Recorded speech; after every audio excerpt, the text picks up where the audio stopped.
6 o'clock, good morning, live from the Circus Sports at the Mid-Kentucky Downs studio. I'm Justin Hawkins. The Seattle Seahawks are Super Bowl champions for the second time in franchise history after taking down the Patriots 29-13 Sunday in Santa Clara for Super Bowl 60. Seattle's defense recorded 6 sacks, forced 3 turnovers, including an interception returned for a touchdown in the fourth quarter. New England gained just 51 total yards of offense in the first half and could not get on the scoreboard until the fourth quarter. Sam Darnold for the Seahawks threw for 202 yards and a touchdown. Meanwhile, Patriots quarterback Drake May, he threw for 295 yards, 2 touchdowns, 2 interceptions, and also fumbled the ball. Seahawks kicker Jason Myers connected on all 5 of his field goal attempts, which set a new Super Bowl record. And running back Kenneth Walker earned Super Bowl MVP honors after he rushed for 135 yards and caught 2 passes for 26 yards. Now that the Seahawks have won the Super Bowl and their season's over, offensive coordinator Clint Kubiak confirmed to reporters last night that he will be the next head coach of the Las Vegas Raiders in 2026. In college hoops on Saturday, number 25 Tennessee, they fell to Kentucky 74-71, who overcame a 14-point deficit to win in Lexington. And number 15 Vanderbilt, they come up short in Nashville, losing to Oklahoma Saturday afternoon 92-91, despite a 37-point performance from guard Tyler Tanner. For all your foundation repair and waterproofing needs, you got to go to USSTN.com. Breaking news at once on your home for the Titans and Vols. This is 104.5 The Zone.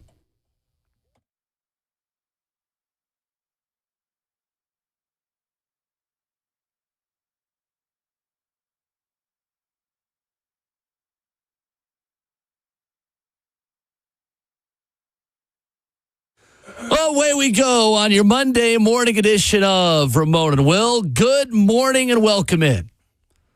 On 104.5 The Zone, 104.5 The Zone TV, Facebook Live, YouTube, Twitter, or Twitch. The Seattle Seahawks are Super Bowl 60 champions.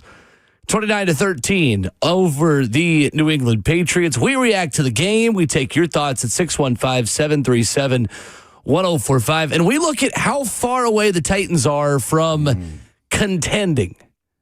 Whatever contending may mean to you. How quickly can things turn around in an NFL offseason? Ramon Foster, which is officially, fully underway this morning. Yeah. Good morning, gentlemen. How are we doing? We're good, man. Good morning. Happy Monday. Happy off-season officially, as the likes of Ron Slay, a.k.a. Savage, is already celebrating basketball being back and being king. I saw his tweet early this morning about, hey, we're officially back to the round ball era. But what a tip of the cap to the NFL, man. The pregame show that the NFL put on, I get it. It's big business. It is. I sat down yesterday because we were on a road, and I was just like having to unwind. So I watched the pregame and everything involved in it. I thoroughly enjoyed the show that they give fans, and I think they understand to hit every avenue of entertainment, from the storylines that they were able to tell beforehand and just the production. Was the audio phenomenal to you yesterday during the pregame if you listened to it? Did not watch a second. Okay. All right.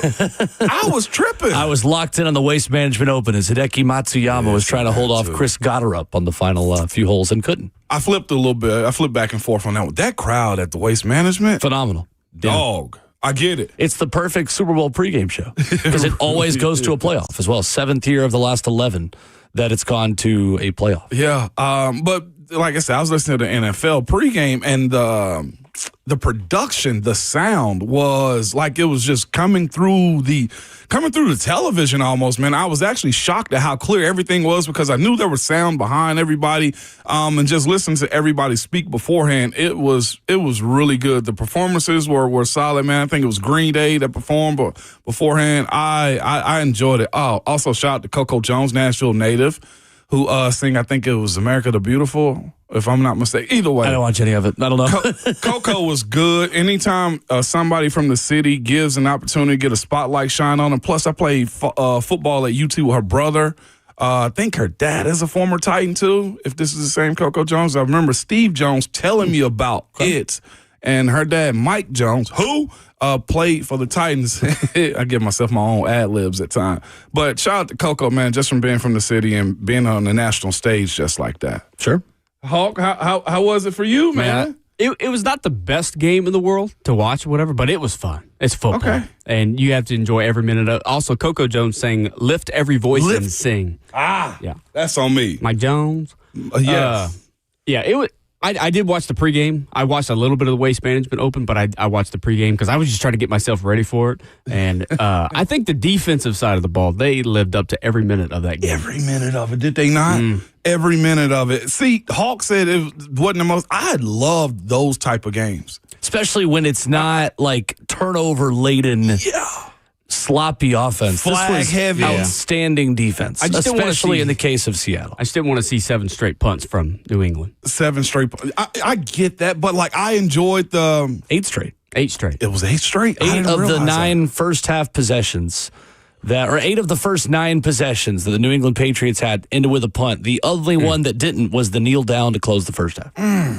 And they really had no momentum at that point as well. 78 yards of total offense when the third quarter ended. Yeah. For New England. I love those type of games because I like to see the team that this is a Coach Tomlin that's going to blink. Like, who's going to be the team that fold in those situations, or who's going to be the player that steps up? I know we're going to talk about it a whole lot more, but I just got to give a tip of the cap to Sam Darnold. The way he was throwing the football around and the way you can tell New England was trying to put pressure on him and he didn't cave, man, what a story. Like, that to me is what sports is all about, is the ability to not fold under pressure. And he folded early in his Jets career and 5 other teams, and it was all documented. Everybody spoke about. But, man, major shout out to Sam Darnold. To me, he went from, like, number 3 overall to, like, undrafted instantly. Like, my mindset of how the world viewed him was he was a trash panda. Like, throw him to the wolves. And now look at a man like a phoenix right now coming out of the ashes. 19 of 38, 202, and a touchdown for him. Super Bowl MVP Kenneth Walker adds 27 carries for 135. Jackson Smith in Jigba, just 2 catches for 27 against a New England defense that still played admirably in this game. But ultimately, the best team in the league was the last one standing. And there was no question over the final month of the season, after one of the great NFL regular season games we've seen in recent memory, that the Seahawks won over the LA Rams. From that moment on, they were the gold standard. They were the team to beat. Their play on both lines of scrimmage, excellent. And New England's limited ceiling that we knew based off of their offensive line and really a quarterback that did not ever play well in this postseason. In Drake May, it came back to bite him on the biggest stage. And this was the script that I personally expected, that if Seattle doesn't turn it over, they're going to cruise in this game. And ultimately, that's the way it ended up happening, because I think Seattle and Mike McDonald realized if we just don't screw it up when we're on offense, that offensive line is not going to be able to block us even when we just send 4. And football at the end of the day is really simple. If you want to bring it down to, can you block the 4 guys that are coming on the other side of the line of scrimmage? And that's the simplest question you've got to answer as a football team at any level. If you can get home with 4, you're going to have a pretty good time playing defense in this sport. And the Seattle Seahawks had a great time playing defense last night. Man, getting home with 4 and having a good, dominant 4 is like, man, cooking French fries over hot grease, Will. Like, it just, I know that's like a crazy analogy, but like, it makes you like get back. It makes you like, it's so much chaos in that. Because, again, when you watch them get home with 4, and then you watch Seattle also send blitz after blitz with Witherspoon and others off the edge, and the fake blitzing and just the pressure that they were able to get on them, like, to your point, Will, when you got 4 dominant guys up front, and Seattle did yesterday, there was some names that was made and some guys that's going to get paid in free agency because of that game, and potentially moving forward or just set their careers up for a very long time. But when eventually the war of attrition like goes to the better team, and that was Seattle, you saw the sacks happen. You saw the fumble, sack, interception for a touchdown.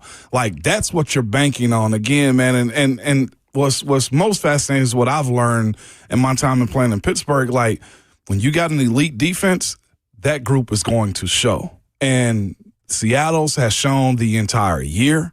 in the biggest game of the year for the NFL and all of football, it rose to the occasion and put a nail in the coffin, man, to a team that I thought could have been dangerous. And that's the thing about it, too. Drake was dangerous with his legs, but there wasn't a whole lot that he could do on the ground other than, get 1 or 2 first downs and just try to keep drives alive, but they were like a boa constrictor. They choked them out, and I loved watching that style of ball be played. I will say this too. You talk about we're going to have the conversation about how soon can the Titans become a contender, what gets them to being contenders.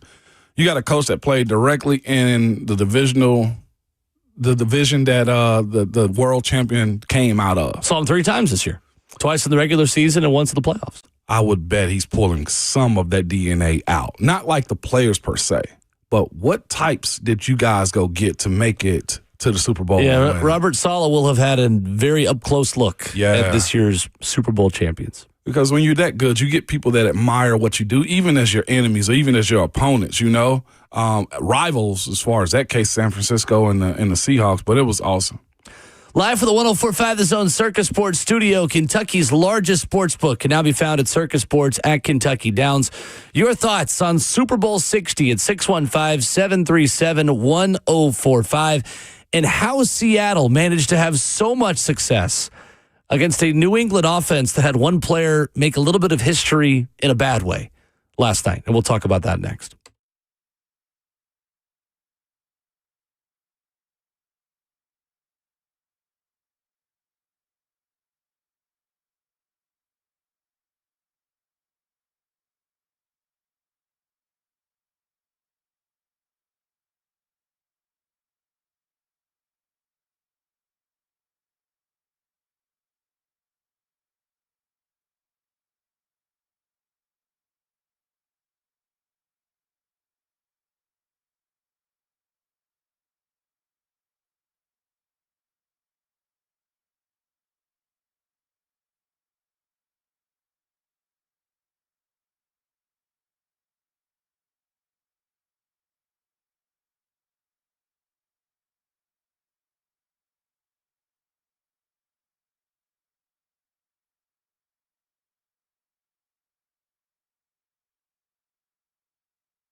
Monday morning on Ramon and Will. Glad you are with us today. And anytime you join us, make sure you join us in the Evident Bank chat as well, which is open for your comments. Facebook Live, YouTube, Twitter, or Twitch, the 1045 The Zone YouTube channel where we recommend you go. Open for your feedback on Super Bowl 60, 615-737-1045. Ramon, one Patriots player made history in the wrong way last night. Next Gen Stats telling us that Will Campbell, Patriots left tackle, this is from Jack Andrade on Twitter, allowed 14 quarterback pressures last night. That is the most pressures allowed by any player in a game this season, playoffs or regular season. How'd Seattle do it? What impressed you about their defensive performance? They knew who their candy bar was. They knew exactly who he was. I'm sorry, sir, but we know your measurables. We know you're young. We know you aren't the biggest left tackle. And we know you've never been in this situation like some of these other guys before. You don't know what you're getting yourself into. Like, that's the mindset that you go into. Like, you get your defensive line and in a situation like that, and you tell them if you lose to them, you fire. Like, you don't necessarily mean that they're fired, but Will, you put a target on his back and you let him know from play one, day one, that, look, it's going to be a long day for you, and it was. That first series, he got drove back. Chris Collinsworth, and I actually enjoyed this commentary from it. Look, I can also be an offensive line hater too, okay? Like, I'm just letting you guys know. When it's bad, I'm going to call it bad. And he was bad from the first get-go. Well, and there was no coming back from him at all. They did that by putting longer guys on him. They put powerful guys on him. When you notice that first series that New England had, it wasn't as if they were trying to beat him, this Will Campbell. They weren't trying to beat him. They were trying to own him. And that's where, to me, that's the most beautiful part about playing offensive line or playing that sport and football in general, because it's the one sport in which you can be athletically just one of the best ever, but you got to prove to me that the physical side of you is present. What's the difference between beating someone and owning someone? Beating somebody is, man, if I come up to you, stutter, hit you with a stutter, and beat you around the corner. You can say to yourself, if I'm an offensive lineman, if I'm a tackle, I'll just be better on my footwork right there. Man, right. He ain't really, like, I thought he was going to do this. That's what you can live with in those moments right there. Well, I thought he was going to do this, so I just beat him. When I own you, I take away your physicality. I make you question your mindset from here on out. Somebody, not just around them. Will. Yeah. I'm talking about Big Jeff in Houston when he absolutely hit that center, and everybody's looking around like, that was your man. You make them question why they're out there. And I felt like that first series for Will Campbell, he questioned why he was out there. And from that point, Will, you're just grabbing onto the rope and trying to hold on. And as we saw from the stat lines you just gave us, 14 pressures in the Super Bowl. This, to me, and I like this guy, and I'm not dissing him, but giving up that many pressures in the Super Bowl is the equivalent of people questioning Cam Newton jumping on the football. You know what I'm saying? Like, those type of situations. Like, you leave that game, and I think people question, is he a left tackle? Is he strong enough? Is he athletic enough? Did we waste the 4th overall draft pick on him? Is his arms, Will, are they long enough? I feel like that's the one separator that you can't get away from. Like when teams mention the combine, hey, his arms are too short, or he runs too slow, or he doesn't come out of, like, that's what the combine is for. Because when it's good versus good and it's the top 1% versus 1%, they had 2 weeks to figure out how they were going to attack him. They knew that he couldn't extend his arms and get him on the long arm rushers. And, like, to the people that say the measurements don't matter, that's where it matters. Yeah, definitely. Definitely. And too, I mean, that's why when we talked last week about, does Mike Vrabel have the extra time and enough time to find a way to close the gap between a team that is more talented than his? There's only so much you can do as the head coach. If the other offense doesn't just totally drop the ball or give the ball to you, the way Seattle didn't in this game, there was only so much New England was really going to be able to do. 6 quarterback sacks for Seattle, 2 interceptions, the fumble as well within that, because the pick 6 was just that, a pick 6 for Uchenna Nwosu, not a fumble 6. And the pressure was coming from everywhere. I mean, Derek Hall with 2 sacks, Byron Murphy with 2 up the middle, Devin Witherspoon, the corner, rookie Riley Mills, all with quarterback takedowns. New England punted on all 5 of its non-kneel down first half possessions. They had 4 total first downs on those 5 possessions. This is the best example of defense winning championships. It was. You saw also New England trying to counter what they knew was coming as well. They knew the rush was going to be insane. They knew the blitzing was going to be there. Like, you got to give it up to Coach McDonald on this one because he didn't waver at all, man. And I got to, give a tip of the cap to Mike Vrabel and his staff and Josh McDaniels, right? Because here's the other part. They tried to combat it. Well, they ran the ball a ton with Ramondre Stevenson and also Travion Henderson. They tried to establish the run game. And Seattle, what was most fascinating to me is this is where we're going to have this conversation about what you want as a team. Like, New England had them in like 2nd and 3 situations, 2nd and 3rd, or 2nd and 4th, or 3rd and 2. And Seattle's run defense stood tall. They weren't giving up a single yard on like 3rd and 2 and made them punt. Again, like, they had short yardage, short down and distance situations, and the Seahawks didn't let up. You know how sometimes you're in games and you're watching this like 3rd and 2, they're about to convert.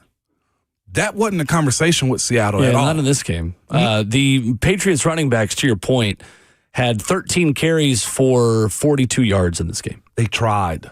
Yeah. They absolutely tried. Like, I almost felt like they prohibited, like, us seeing Drake May's ability to go make plays with his legs, and also Seattle was also blitzing to where he wasn't going to be able to get outside of the pocket as well. But I was thinking it as I was watching that game, like, that's why I was like, when Hawk said he didn't enjoy, like the back and forth from New England just looking silly. Well, you can tell the game plan was for them, we're going to run the ball and try to, get a rock to finally crack.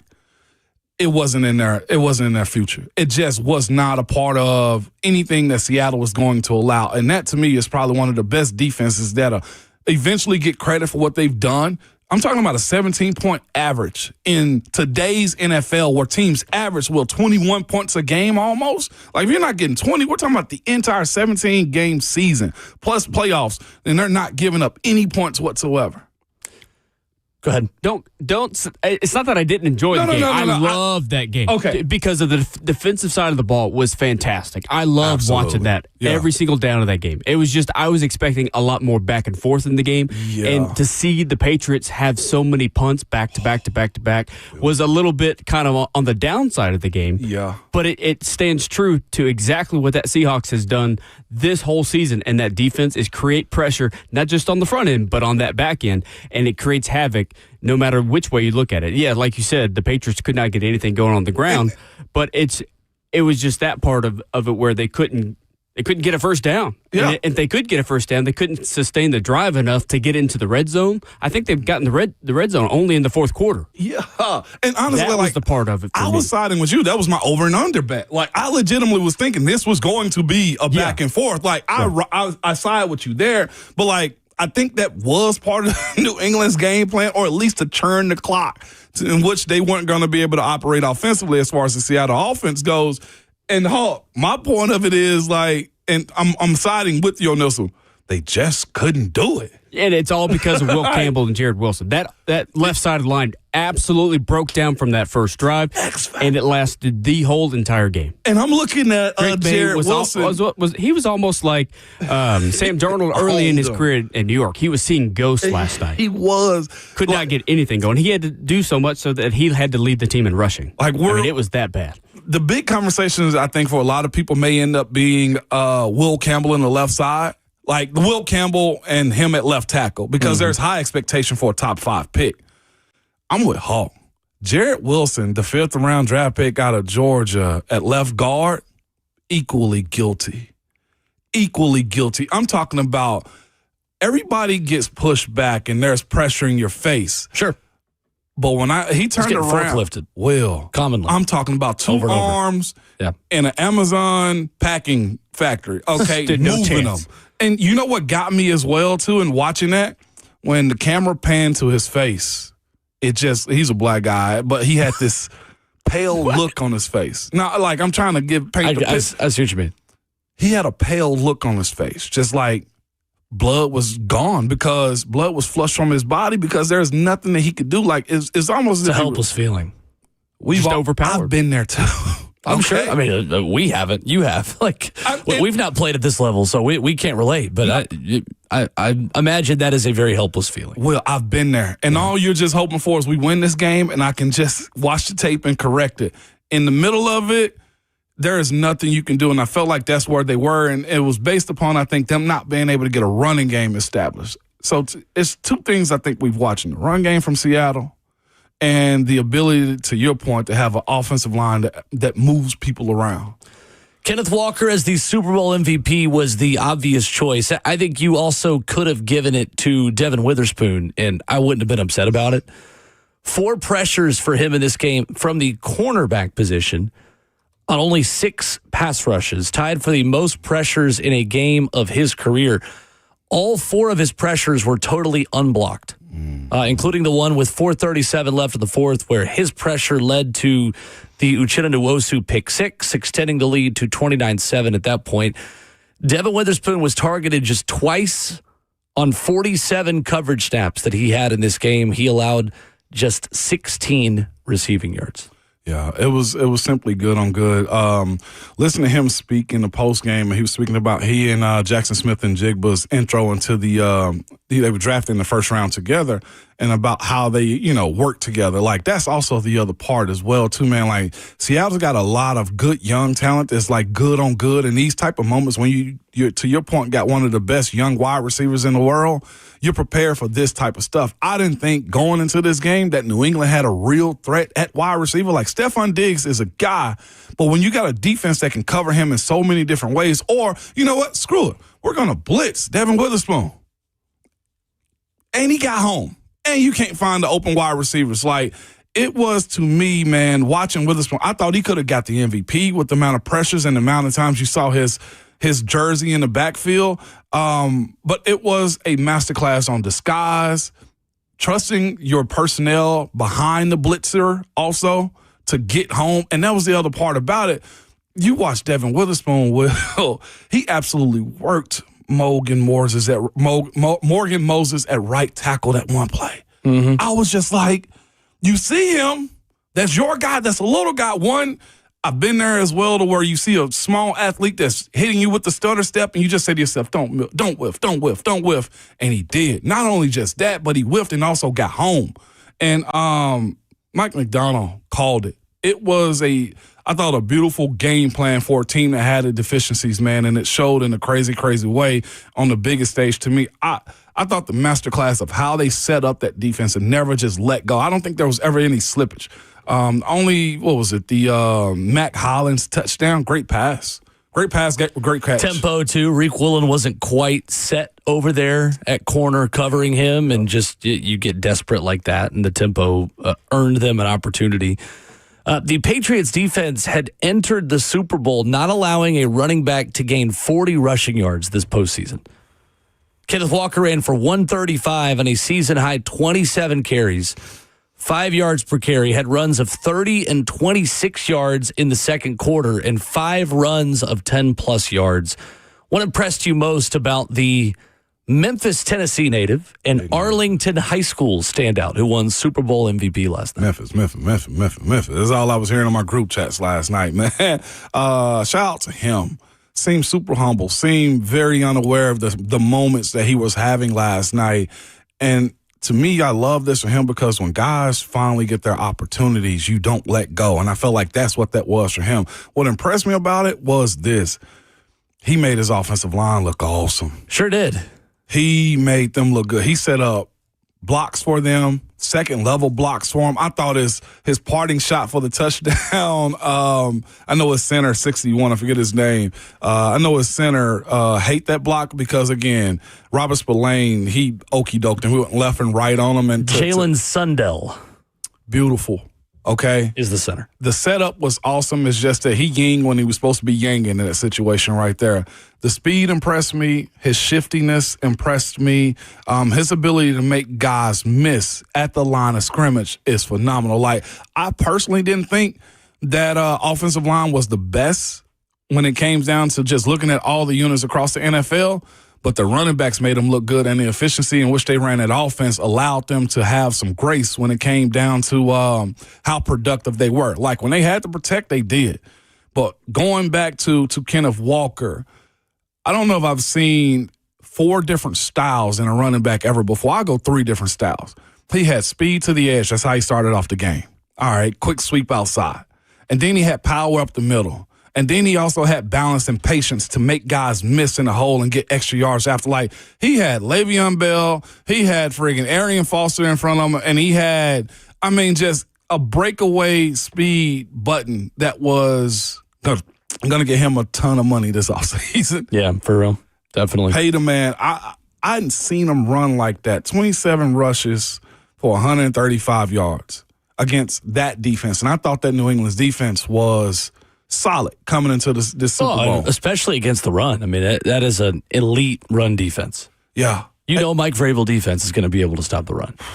Kenneth Walker, according to Adam Schefter this morning, the 5th offensive player in Super Bowl history to be named Super Bowl MVP while not accounting for a touchdown, scoring, or throwing.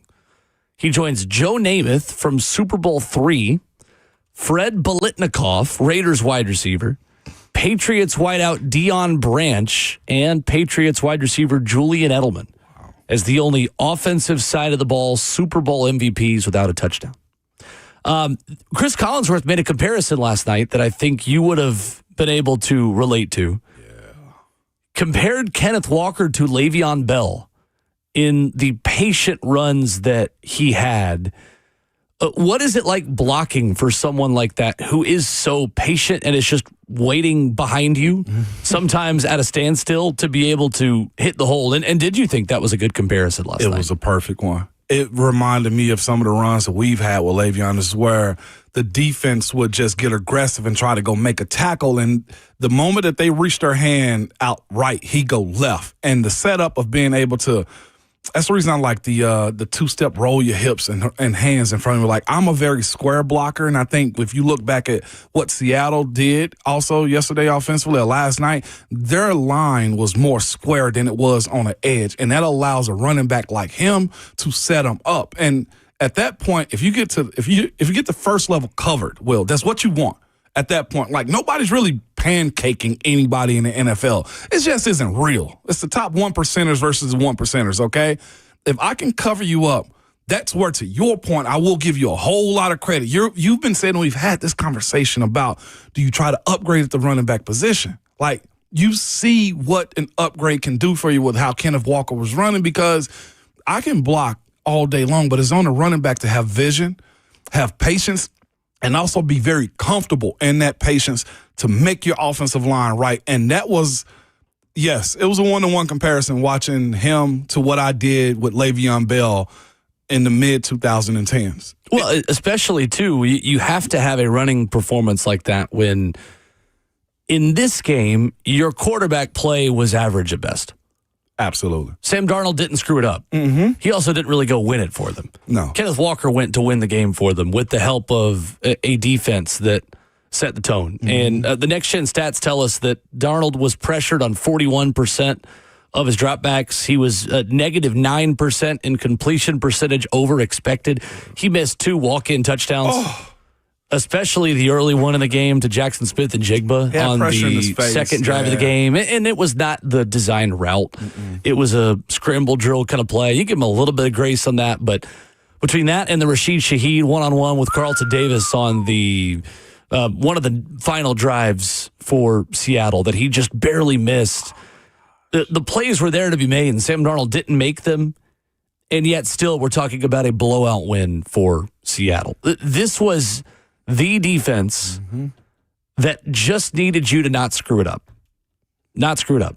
We talked about them, and Kyle Shanahan said this actually on, I think, the long-form pregame show on NBC yesterday. Said there were 2 defenses that we faced that in the NFL this season could have just won the Super Bowl on their own. This Seattle team and Houston, to where those 2 defenses are good enough to carry you if you just don't screw it up on offense. I'm paraphrasing, but it's exactly what Kyle Shanahan said. he was right on the money with that because that's what happened last night. I will also give a lot of credit to Christian Gonzalez from the Patriots.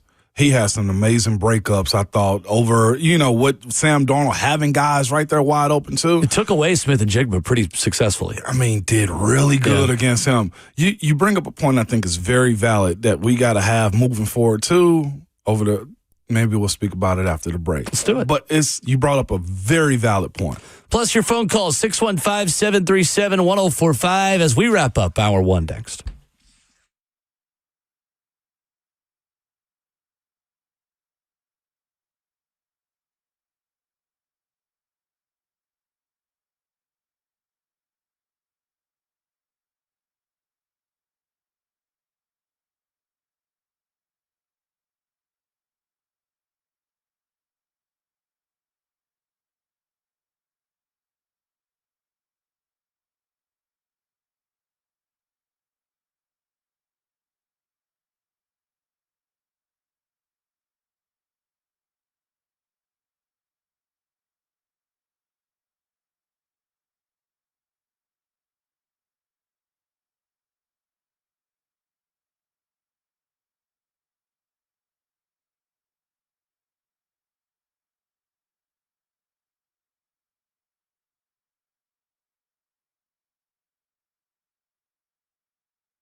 Wrapping up hour one on Ramon and Will, at Ramon Foster, at Will_Bowling, 615-737-1045. Ramon, you had a question before the break for me. I did, and I don't need anybody trying to say we're attacking Cam or anything like that, okay?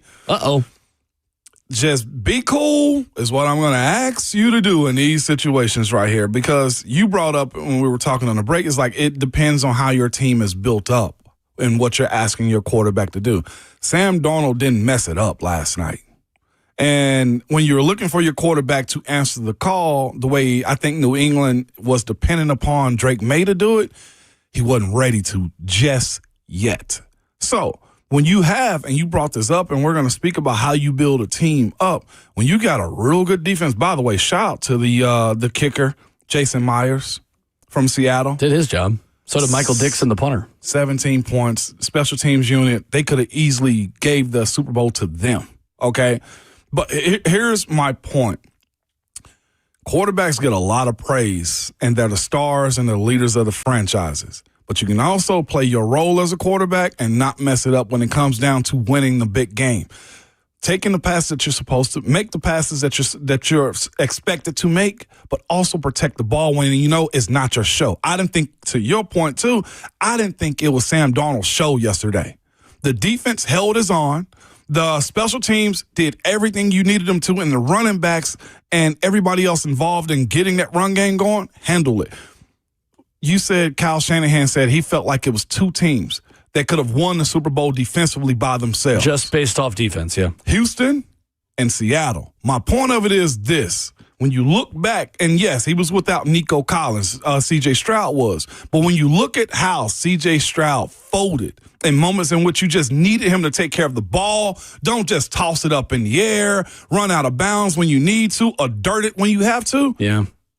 That's what Sam Darnold did. So when you're looking at how you build up a team, whether you go with strong defense, strong run game, sometimes it's all right to just have the quarterback be cool, because you know what also happened last night with the quarterback?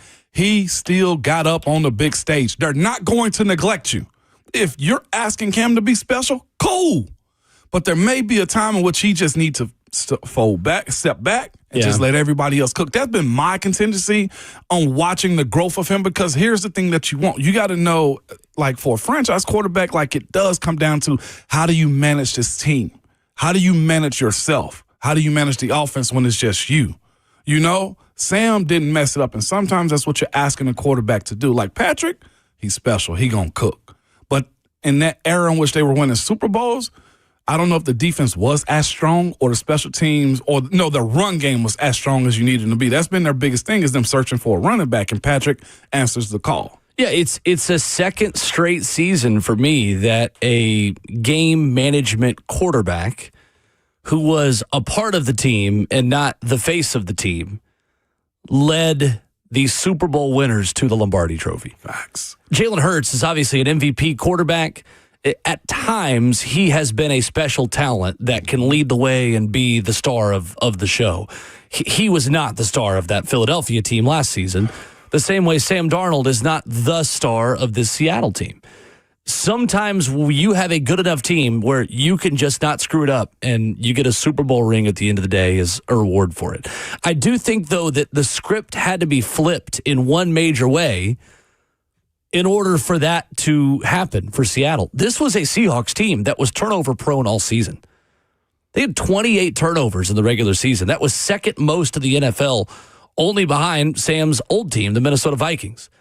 They become the first Super Bowl champion ever to go an entire postseason without committing a turnover. How about that? Yeah. First Super Bowl champion ever to go an entire postseason without committing a turnover. That, as much as the pass rush, Devin Witherspoon, the five-star talents they have on defense, not turning it over on offense is just as much a reason for their success, the fact that they're Super Bowl champions this morning, as what their defense did. No doubt. I just got to, because I preface me having that conversation by saying this isn't an anti-Cam. Like, one particular, you don't get what I'm saying in the comments. Somebody said, I knew you were going to do this, Ramon. Cam is special, but a game manager this season will be good. Like, you don't get what I'm saying. What I'm saying is this: there will be opportunities in which Cam's going to be special. But that also has to be like a gradual progress when it comes down to how he grows as a quarterback in this league. We're going to speak about how you build up a team. And we can say all we want to about which quarterbacks win the Super Bowls and which ones get carried to the Super Bowl. But here's the thing about it. The team, until it gets strong enough, until he gets strong enough in his play at quarterback, you got to surround him with a whole lot of talent. And that's the point of it all more than anything is some days your quarterback might come into the locker room with 125 and just one touchdown. And that's a real good day right there. That doesn't mean he doesn't have to be special or you won't see special things out of him. But the idea that in the last 2 Super Bowls, Will, you've said it yourself, and I agree with you, these quarterbacks have kind of been carried. We put a lot of emphasis on, I want a special quarterback. You know who's got the most special quarterback in all the league right now? The Baltimore Ravens. Lamar Jackson. Or the Chiefs. Or the Chiefs. Mahomes still would be my number one, but if we're looking at talent to talent, speed, arm, ability to make plays by themselves, I think Lamar outdoes Patrick. But I say Patrick throws better than Lamar right now. Well, and to that point, in the last Super Bowl that the Chiefs won, again, that was a part of a 2024 season or 2023 season, a 2024 Super Bowl where Patrick Mahomes had to go through this same journey of learning how to just be a part of this and learn how to manage the game. Yes, and then he takes over. Brady, I think, was in the same situation for the first 3, and then Brady became special game maker Brady. In Mahomes' third Super Bowl appearance, he went 21-27 for 182 and 3 touchdowns in a win over the Eagles. Special arm talent gets you to the postseason. The ability to manage a game gets you a Super Bowl ring. Yeah. So the guy, Luke, said he was agreeing with me on this one. It's just that when we have this conversation about how you get to this point of being special, there's a lead up to it. You know what I'm saying? And that's my point is we're going to speak this offseason about how the free agency's got to be elite. But it starts with building up a strong team first before you have your young talent go to the next level. That's my point. Eric in Nashville leads us off of the phones this morning. What's up, Eric? Hey, guys, I'll tell you what. Hats off to Seattle. The Minnesota Vikings fans got to be sick to their stomach this morning with the way the game went and everything. But like I said, managed the game. Also couldn't believe that a running back has not won the MVP for the Super Bowl since 1998. I guess it's Terrell Davis. I didn't realize it's been that long. And I'll tell you, for the Patriots, you got to feel for them. Drake May could not believe how many times he'd been sacked, the turnovers and everything, but it was forced to get Houston because of C.J. Stroud not playing well and the fact that Denver didn't have Bo Nix.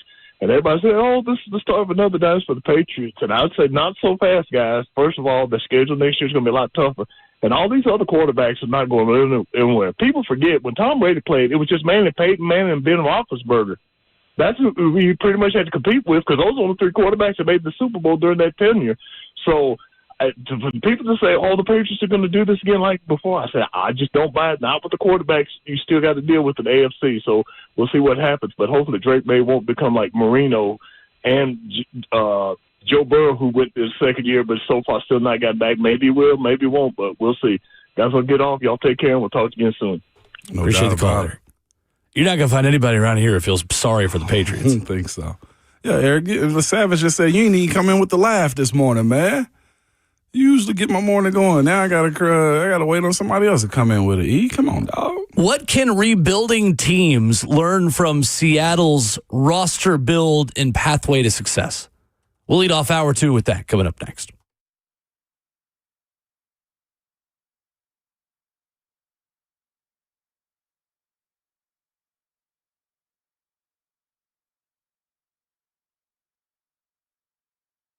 What's up? It's Will Boulding. Maybe over the weekend you were at that watch party and you were reminded again that, boy, when you are in a crowded room, you have trouble hearing conversation. I want to introduce you to my friends at Brentwood Hearing Center who can help with that because they have the latest hearing device technology that addresses speech in noise. Yeah, there is something you can do about when you are in that crowded restaurant and you're hearing the table behind you more so than the person in front of you. Brentwood Hearing Center is going to sit down with you, understand where you are having the most trouble hearing, and give you the latest technology that fits your needs. Not the factory settings when you take the device out of the box, not just some cookie cutter approach, but something tailored to your specific needs and to where you spend your most time, your work environment. 615-377-0420 is their number. You can check them out online at BrentwoodHearingCenter.com. They're going to get you off the sidelines and back in the game of better hearing. 615-377-0420 online at BrentwoodHearingCenter.com. Brentwood Hearing Center, better hearing, better life.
7:01, good morning, live from the Circus Sports at the Mid-Kentucky Downs studio. I'm Justin Hawkins. The Seattle Seahawks are Super Bowl champions for the second time in franchise history after they take down the Patriots 29-13 in Santa Clara on Sunday in Super Bowl 60. Seattle's defense recorded 6 sacks, forced 3 turnovers, including an interception return for a touchdown in the fourth quarter. New England gained just 51 yards of total offense in the first half and could not get on the scoreboard until the fourth quarter.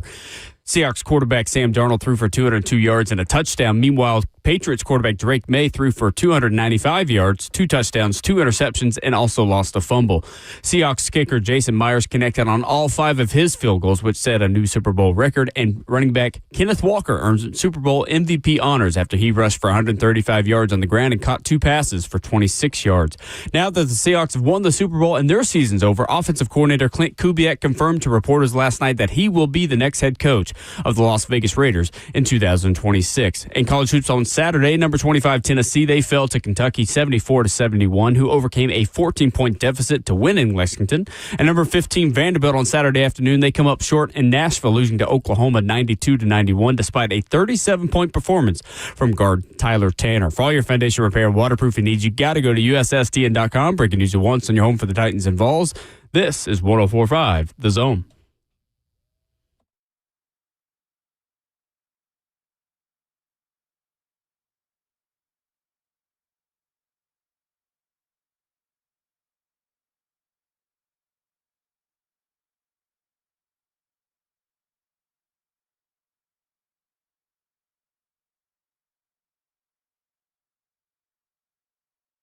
Seven a.m. and hour number 2 getting started on Ramon and Will. Glad you are with us on this Monday morning and on the first official day of the NFL offseason. Got a long way to go till football's back on, but we're glad we're here. Glad you are here. 615-737-1045. A quick announcement on something that just broke online. Hit the horns, Hawk. Hit the horns. BarrettMedia.com. Congratulations to us. Wow, Will. 104.5 The Zone, the number 1 mid-market sports station. Yeah. According to Barrett Sports Media in the United States in 2025. Hey. Number 1, 104.5 The Zone. We out here, baby. Take that, Pittsburgh, baby. I think they took it last year, some if I'm not mistaken. We out here, man. It's always a competition. An honor. Very much an honor from Jason Barrett, the Barrett Sports Media staff, for 104.5 The Zone to be named the number 1 mid-market sports radio station in these United States. Hey. That's awesome. Fantastic. Hey, put the word out. Put the word out, Will. We're top 2 and we're not 2, Ramon. We back up.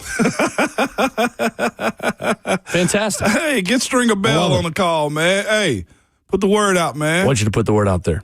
We back up. We back up. That's right. Very cool. Let's congrats to y'all, man. Thank you, Barrett. Across And to the you board. Too. Yeah, appreciate Not that. y'all. Everybody. But here's the super unique thing about it, man. We're talking about championships and being number 1 and stuff. Every show at this station, somebody's got something. From us in the morning to being on either some national, some statewide, some big, to Savage, to Buck and Lucas, to Zach and Blaine, to 3HL, to everybody, man. I ain't missed nobody, did I? Everybody's got something, man. Yeah, love the diversity and portfolios we got here as a group, man. Hey, we out. Love it. We up, baby. Let's Good roll. stuff. Good stuff. So last night, the Seattle Seahawks lifted Lombardi in Super Bowl 60. Going to talk in 15 minutes about how we remember this Patriots team. Were they for real, or are they one of the worst teams to play in a Super Bowl in recent memory? Were they total frauds? We'll talk about that coming up here in 15 minutes. What can rebuilding teams learn, Ramon, from Seattle's roster build and pathway to success? Find your types. That's what I would say. I think when you look at them going to get Charles Cross and at left tackle, their ability to find young, talented defenders, as well as going to get Leonard Williams years ago.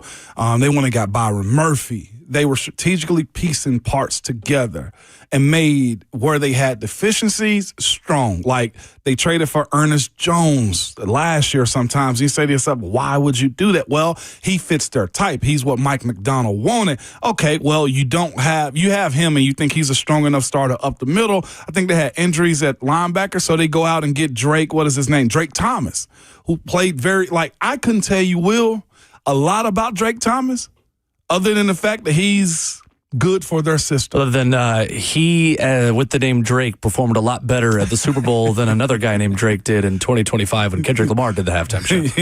His A minor. Okay. But they went out, Will, and they found their types. They went out and got long-rangey guys on the edge as far as their corners go. And they found a defensive line and an offensive line I thought was very productive for what they were looking to do moving forward. And where they were strong, they got somebody behind them to be stronger. As far as who has a Kenneth Walker as a backup? You know what I'm saying? Seattle. Yeah. To me, I think, found the right balance of young talent. So it's interesting the way they built this. It was different on offense than defense. When you look at the starters of this Super Bowl on each side of the ball, the Seattle offense was comprised of 8 draft picks, 2 free agents, and 1 trade acquisition. Mm-hmm. Sam Darnold, the free agent. Kenneth Walker, draft pick. Jackson Smith and Jigba, draft pick. Their other 2 starting receivers, Cooper Kupp and Rashid Shaheed, were traded for Rashid Shaheed was traded for. Cooper Kupp was added in free agency. A.J. Barner, 4th-round pick in 2024. Elijah Arroyo, draft pick. Yep. Their offensive line was totally homegrown. Charles Cross, 2022 first-round pick. Gray Zabel, 2025 first-round pick. Jalen Sundell, 2024 UDFA. Anthony Bradford, 2023 4th-round pick. Abraham Lucas, 2022 3rd-round pick. Defensively, a lot different. More veteran acquisitions in free agency and trades. Only 5 draft picks of their starting 11 guys on defense. Front 4, Uchenna Nwosu, free agent. Byron Murphy was first-round pick in 24. Leonard Williams was traded for in October of 23. And Marcus Lawrence signed a 3-year deal in the offseason. 2 linebackers, Ernest Jones, traded from the Titans. Drake Thomas, 2023 UDFA. 3 DBs at corner. Nicky Manwari, I'm counting as a nickel in this because he's kind of a hybrid nickel safety corner. 2nd-round pick this year. Devin Witherspoon, the number 5 overall pick in 2023. And Josh Jobe, a free agent pickup in 24. Hey. And the 2 safeties, 4th-round picks. Kobe Bryant and Julian Love. This is why we talk so much NFL draft. Yes, it is. This is why on the beginning of day 3 of the NFL draft, you still need to be locked in. Mm-hmm. How many 4th-round picks did I just name, Ramon? Julian Love, 4th-round draft pick. You're talking about, what was it, 3rd-round draft pick, Abraham Lucas at tight end. That's 4 starters in the Super Bowl for the Seattle Seahawks who are 4th-round draft picks. The right guard, Anthony Bradford out of LSU, 4th-round draft pick. And here's you brought up something I wanted to point to as well when I speak about you're talking about how to build those lines, right? Leonard Williams is all by his lonesome almost in a sense, but you covered up in Nwosu with Byron Murphy, a 1st-rounder. The coverage that you got to have to hide, okay, he's a worker, he's a grinder as an undrafted free agent, so let me put a 1st-rounder right next to him. Right? Yeah, right. You look at the offensive line, Charles Cross, 1st-rounder. Then you also look at Gray Zabel, 1st-rounder. So when we look at how you want the Titans to move forward with this one, Sundell, you said a UDFA. All right, so put him in between 2 big guys to cover him up a little bit, and then you go get a 4th-round draft pick right there out of LSU and Anthony Bradford at right guard.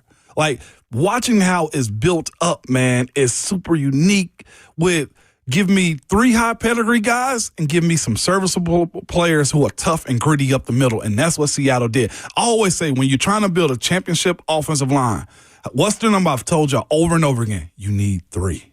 Seattle's got 3. 2 high pedigree guys on the left side. They got some serviceable guys up the middle, and they got great value with everybody else. Beautiful, man. Absolutely beautiful on how they built that up. Mike in Cleveland next up on the phones. You can join us there as well, 615-737-1045. What's up, Mike? Morning, Mike. Hello, sir. At least somebody's consistent, man, with the horn. Yeah, man, I don't know what Eric talking about because I'm excited. I'm feeling good. How y'all feeling this beautiful Monday morning? Man, How we y'all fine. It was Fantastic. great, man. We're blessed. Absolutely.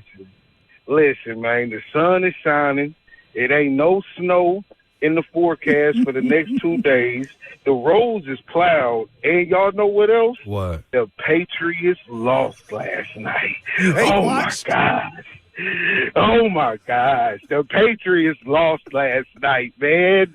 I'm so happy that, hey, I'm a serious Patriots hater. I was tired of listening. I don't care if it was Vrabel. I don't care. I really don't, man. I'm glad that they lost, and I'm just happy Seattle pulled it out. The other thing I want to get to real quick, to piggyback off of what y'all saying. You remember last week, and other thing, congratulations, man. Being y'all my favorite sports station. I've been rocking with y'all since I was a kid. So I'm not surprised, but congratulations, man. Y'all do put in good work, baby. Y'all do y'all stuff this. Well, shout out to the zone, man. But to piggyback off of what y'all talking about, it ain't no hating on Cam. It's everything that we've been saying. You remember last week I said I hope we go into free agency in the draft and we focus more on the defense, progressing the defense, man. I think, it looks like our front office, this organization, pays attention to the fan base so heavy. And what have we been hearing? We got to put pieces around Cam. We got to put pieces around Cam. I know we need a number one elite wide receiver. I get that. But let's not go bananas on offense, man. Let's put some pieces around Big Jeff. Let's put some pieces around, let's get this linebacker core good and stout and able to go through rotation, man. Let's get these corners, man. If it's in free agency or you got certified, picks in the second and third round, man. Let's go get them. Let's stop screaming about this offense so much and let's see what the Seahawks did. And let's let our new head coach go out there and can possibly do the same thing with a young, hot quarterback that could get even better. So I dig what you're saying, Moan, and I feel it to the fullest, and the Patriots lost. And Moan, I'm going to go ahead and break some news with y'all right now real quick because you my homeboy. I got the album dropping March 30th. Let's go! March 20th. March 20th. Yeah, baby, it's dropping. So, yeah, man, much love to y'all, man. Deuces. No doubt. Thank you, Deuces. Mike and rhyme his butt off, too, by the way. I listen to it. It's a quality. I'm real good listening. Successful hate watch for Titans fans that did not want Mike Vrabel to win. I was telling including somebody this Mike and weekend, we need good hate in sports, like clean hate. Like, hate watching somebody lose like that, good on you, Mike. Coming up, how do we remember the 2025 New England Patriots? We'll talk about it next.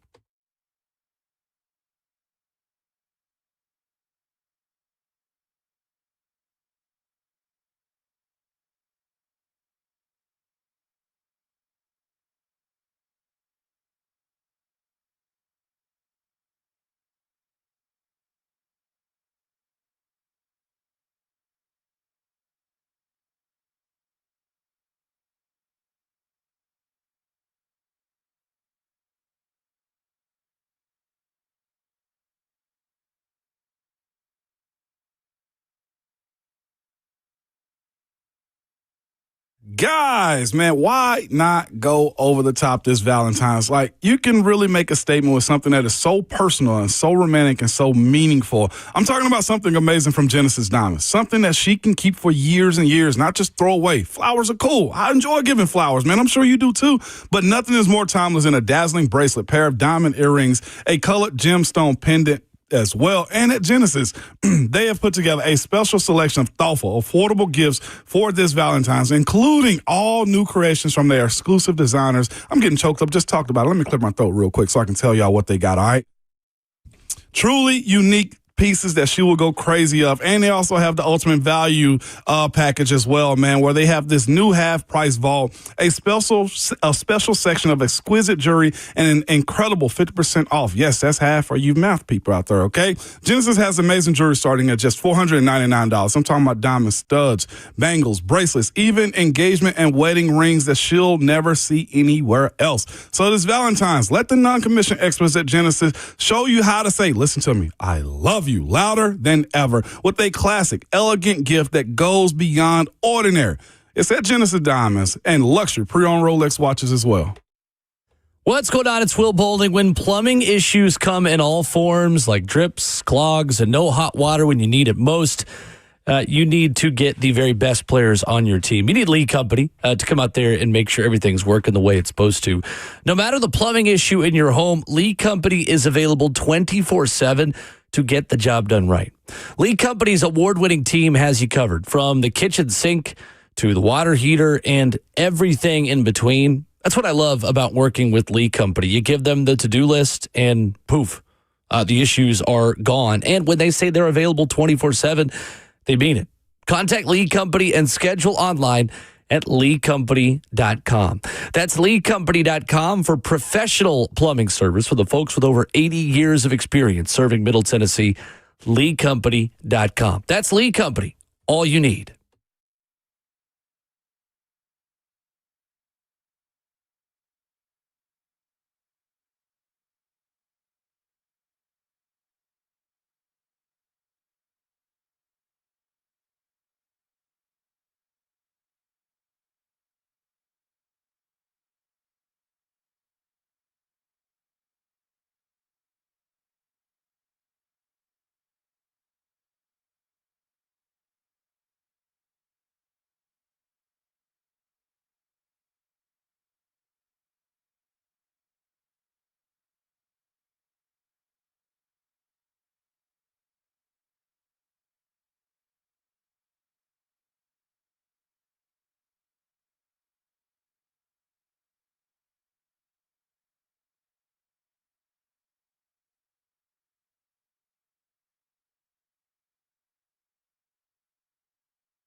Ramona Will continues live on Barrett Sports Media's #1 sports station in America. Pop off, Will.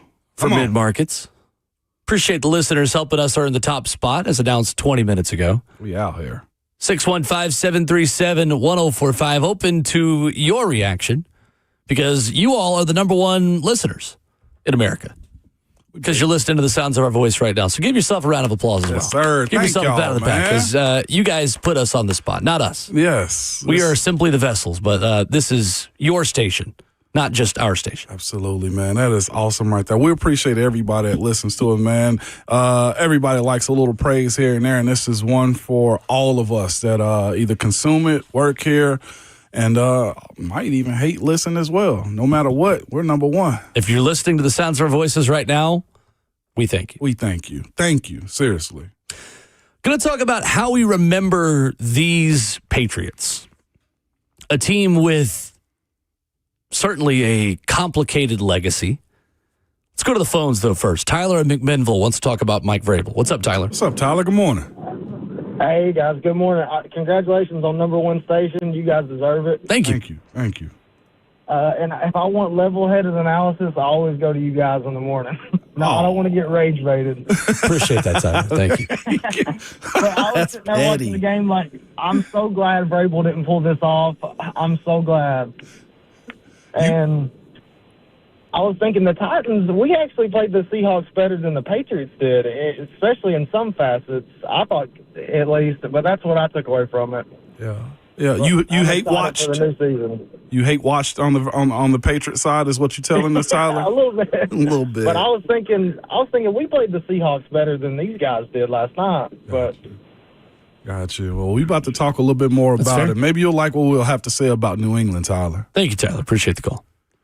Yeah, let's. I want to compare that real quick. I'm trying to go back to it as well. I've got it here. 30-24. Seahawks beat the Titans. Cam Ward was 28 of 42, 256, a touchdown, a 91 quarterback rating. Mm-hmm. Also led the team in rushing, 6 for 37, and was sacked 4 times. Yeah, that's about right. Kenneth Walker was good in that game too, 11 for 71.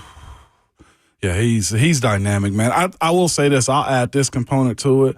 I thought the way Seattle started off, though, in the first half, kind of just pulled away a little bit more so. In the beginning, was super unique. The way the Titans, I felt, finished that game off and persevered and stayed in it. It was way more productive than anything that New England had done. Now, like I said, they struck fast and often with that Seattle offense and getting the Cam in that facet, man. So. But to your point, Tyler, well, yeah, overall better quality game. So how do we remember this Patriots team, Ramon? All right, the way I view them, I'll say this to the people that hate watched it or, want to slam dunk on Vrabes and everything that they did and how they lost. This is how the NFL plans for teams to get back in the mix, though. They did, in my personal opinion, everything that they were allowed to do. They had a crap ton of money in free agency. Well, we saw Milton Williams get busy at a point in time that he was allowed to. They went and got Stephon Diggs. They checked a lot of boxes when it comes down to their offensive line, trying to rebuild that up. They did to me what the NFL, again, allows you to do. Bad teams play a very favorable schedule. They got a quarterback that had taken that second-year leap that became a guy that was very close to winning the MVP of the entire league. They took the growth. They took the schedule. They took their opportunities to compete week in and week out and won. I know this is going to be everybody's narrative, I feel like, moving forward from here on out. They played a weak schedule.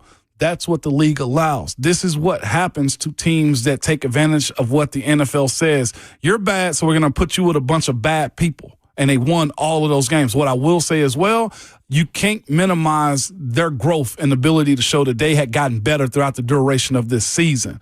Didn't have many injuries. They got the right pieces in place as far as them being healthy and competitive. I view it as I'm almost just down the middle because this is just a little bit of the expectation. You also have Joe Burrow that wasn't at his best this year. The Patriots, Baltimore wasn't at their best. You had Patrick get hurt as well. They took advantage. Yeah, Patrick Mahomes. Yeah. They took advantage. And they also took advantage of a quarterback in Houston that didn't answer the call when you needed them to as well. and home field advantage after the fact, too. So is it special for them? Yes.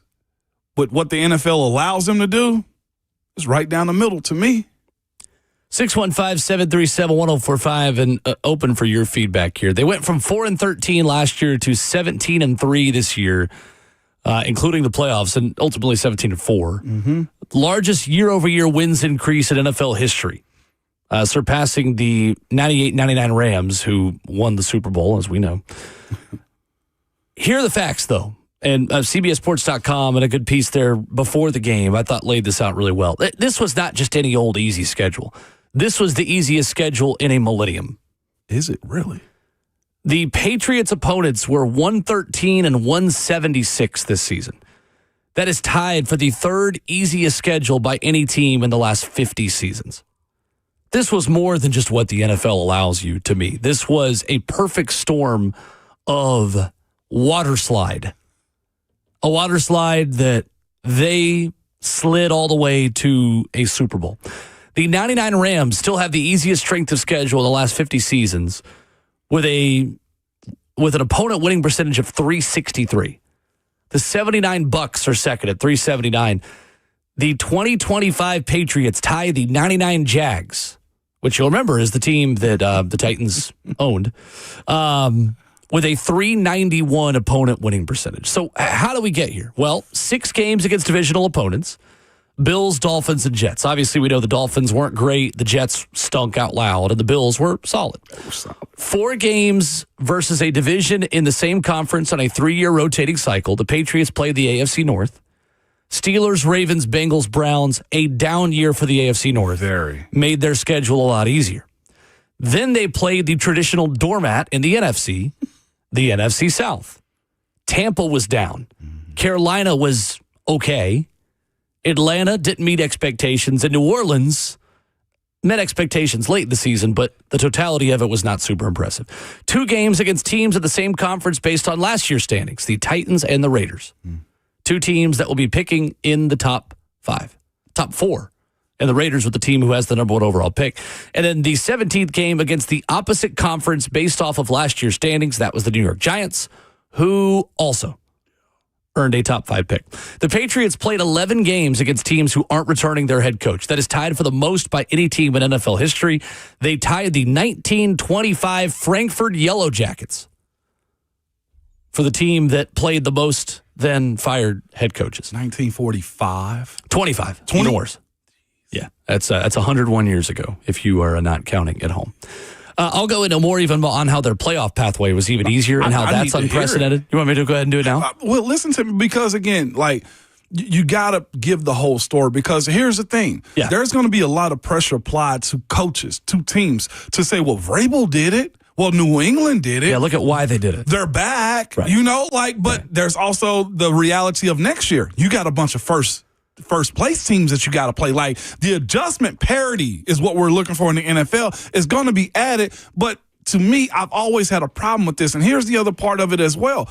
I hate it even on the college side, because a lot of people and teams and college programs are going to be looking at what Kurt Signetti did, and we're hearing it already. Go do what he did. Go get an old team. Like, all right, I get what you're saying, and people are going to be quick to go fire coaches or want to say we need $30 more million in NIL, when sometimes it might just come down to coaching, which I think Mike McDonald did a really good job at it. But as far as like the instant just conversation of we got to go have that, or hey, he should be fired because he did it in year 1.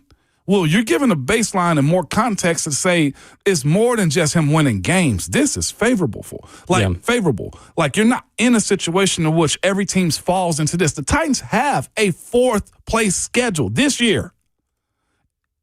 And they ran into every team that got better. And it was the hardest schedule in the NFL. The hardest. Mm-hmm. So this is the easiest. Even more so, like the playoff pathway. Will, how did this unfold? So, again, it's not just the regular season pathway. They had advantages given to them in the 3 teams they played leading up to the Super Bowl. They played the Chargers without both of their starting offensive tackles, Rashawn Slater and Joe Alt. Mm-hmm. Now, Slater did miss the whole season, so that wasn't a new thing for L.A. But it matters. But it still certainly matters. 4.6% of teams in the last 20 postseasons played a playoff game without both of their starting offensive tackles.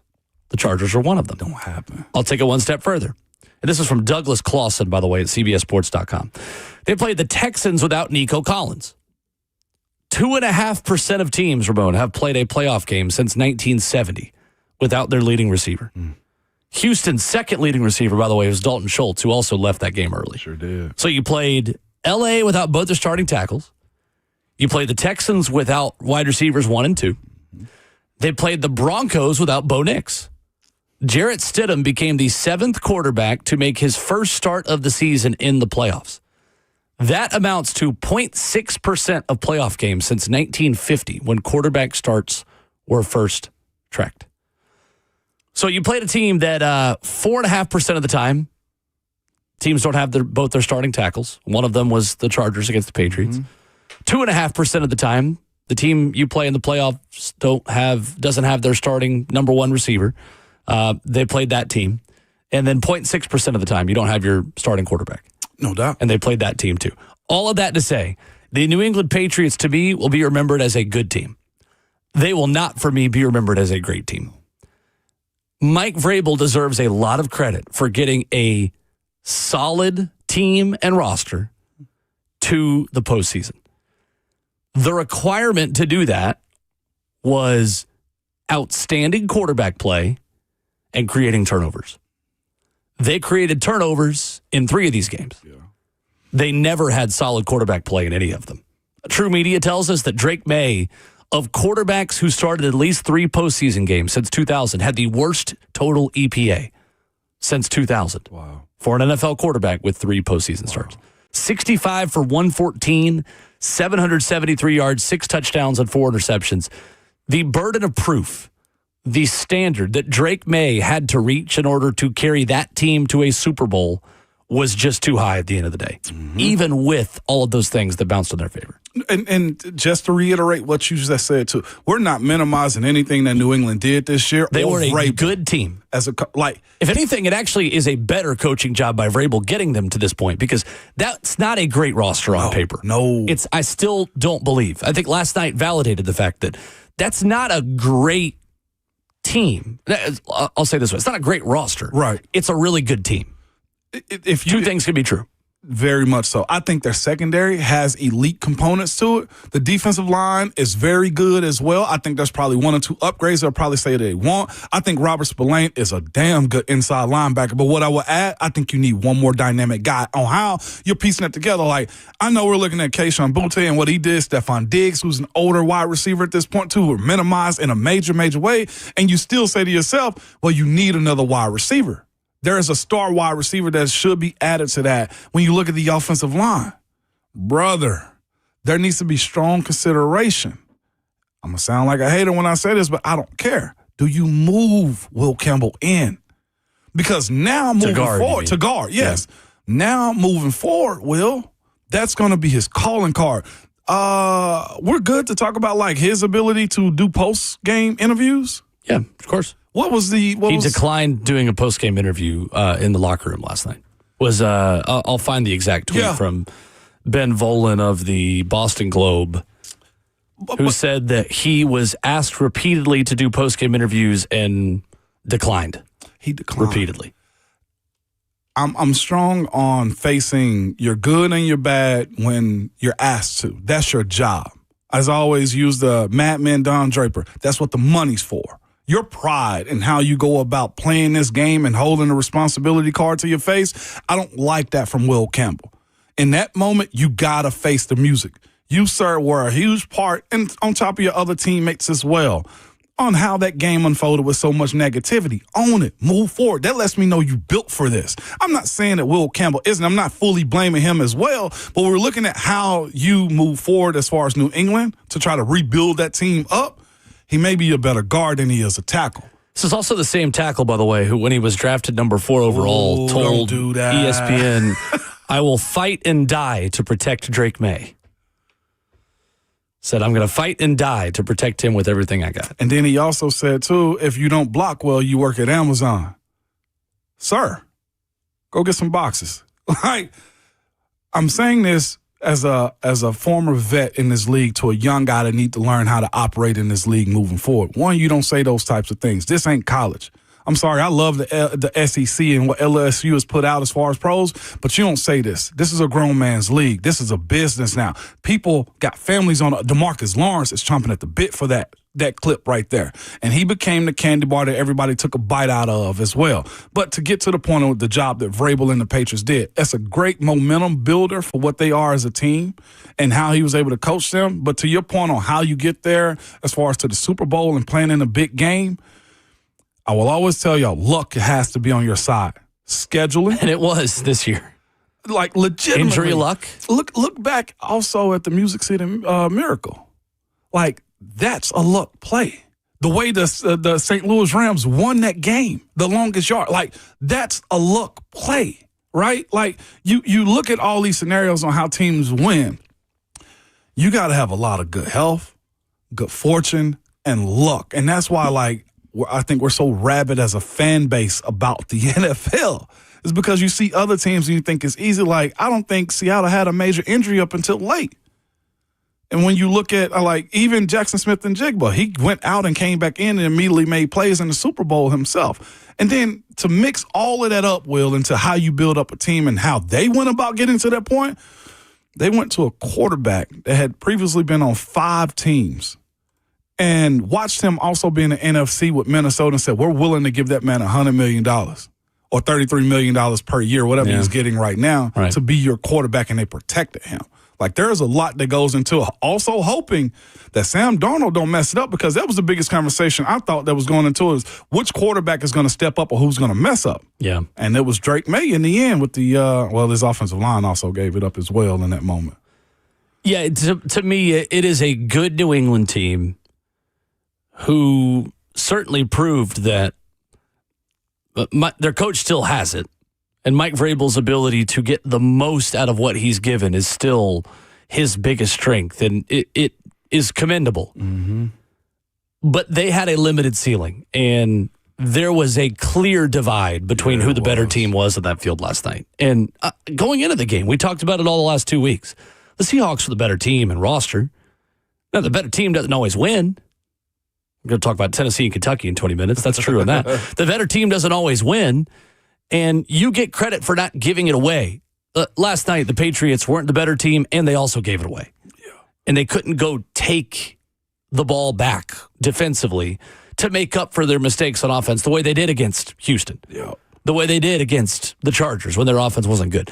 This was not a good postseason run for the Patriots offense. The Patriots offense was awful. Mm-hmm. Awful in this postseason. Their defense was really good. They had a blizzard. They played a backup quarterback. All these things, I just think, are a part of a very complicated legacy that the 2025 New England Patriots will leave behind. Is it a hard reset for them as far as, like, getting back to winning ways? Absolutely. Their expectation floor What do you mean by hard reset? They don't need to reset the whole roster. No. I'm just speaking about, like, how bad they were in 2024. To where they are right now. I think the New England's expectations are a whole lot higher now than they were a year or 2 years ago under the Bill Belichick. Like, I think moving forward, everybody's going to have the conversation about Mike Vrabel's New England Patriots and Super Bowls moving forward because of this 2025 reset that they've had. That's my point. Like, they should be expected to win more moving forward. 615-737-1045, our number. How will you remember the 2025-26 Patriots? Are they frauds? Were they for real?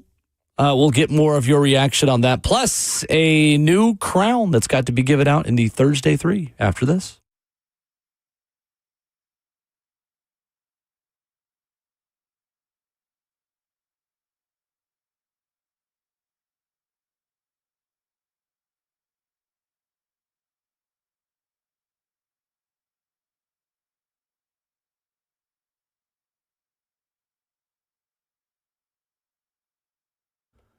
What's up? Will Boulding here. Look, we make a lot of resolutions at the beginning of the year to clean, to purge. Maybe you're thinking about that spring cleaning. Not that far away. Time to reset around the house. I'm here to tell you that Zero Res is the right way to clean, to make sure that when you clean up around your place, make sure you get a clean that lasts. Yeah, this stuff really does work. The science behind ZR Water's cleaning agents is much healthier than using soaps and detergents to clean. That's the story you're going to hear when you go look at the over 4,800 Google reviews, the 700 Facebook reviews to say that there's no harsh chemicals, there's no soap residue, there's faster dry times, and when you clean up, everything's going to stay cleaner longer when you get Zero Res out there. Zero Res can take care of those carpets, maybe those hardwood floors where you got the ice and mud and snow residue that might still be there right around your entryways. Call them at 615-535-9376 or book online at zeroresnashville.com. That's Zero Res, R-E-Z, Nashville.com. Zero Res, fill it backwards or forwards. It's the right way to clean. And don't forget to ask about their air duct cleaning. Synergex and Logi Center have been highlighted for having the highest quality testosterone on the market, man. They only use pharmaceutical-grade testosterone, okay? Never compounded testosterone, so you know what's going in your body. Don't settle for compounded, mystery testosterone. Go with the safer, smoother TRT with real human providers, man. They dose their TRT more frequently than most other clinics to make sure that your testosterone levels are always optimal and don't slip below baseline. This keeps your TRT smooth and keeps side effects in check, man. They also stay on top of your health with regular medical testing so they can make sure your TRT is always safe. At Synergex and Low T Center, all providers are board certified and experts in their field, and not just some random chatbot or providers you never actually see. They know the right questions to ask and the right things to look for on your charts and the right tests to keep your TRT smooth and manage side effects, man. They get to know each patient personally, not just a patient's data, so they can help meet your goals, not just your medical ones as well. Listen, health is always at the forefront, man. The better you feel inside and outside, man, the better quality of life that you have as well. I'm here to tell you now, you can go ahead and go over to getmyhealthfix.com. Again, getmyhealthfix.com, and make sure you tell them that Ramon sent you.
Ramona Will, 104.5 The Zone. We had to settle for this last night and our only Carrie Underwood interaction because NBC didn't do waiting all day for Sunday night before the Super Bowl. Most disappointing part of the entire night. Not hearing Carrie Underwood until halftime. So we did get this in the afternoon instead of night. But it's the only game. It was night in the East Coast, 6:30. Yeah, that's true. That's true. That's nighttime. I was waiting all day for Sunday afternoon. I was too. Yeah, absolutely. Yeah, I was a little disappointed. Anyway, congratulations, Ramon Foster, the 2025 Thursday 3 champion. A final record of 38 and 31. Man, see that nobody can see you. 2 years ago, you were worst. I was. Last year, a respectable performance, and this year, the champion, winning by 1 game over me in second, 1.5 games of Justin in third. What was the Pretty overall? cool, though. It was. I'll be honest with y'all, man. I want to thank the levels of stress I've had this year of not being able to worry about, am I betting real money? Is this for fun? Do I want to just slam dunk my coworkers, my teammates here, man? I want to thank the academy. No. But if you bet with me, you won money this year, man. Definitely would have won money. Yeah. This is a long way from where I was 2 years ago. Yes, it is. Yes, it is. This was fun. I guess the only way to really bet and win is to be carefree about it. Go with your instinct. To not actually put your own money on it.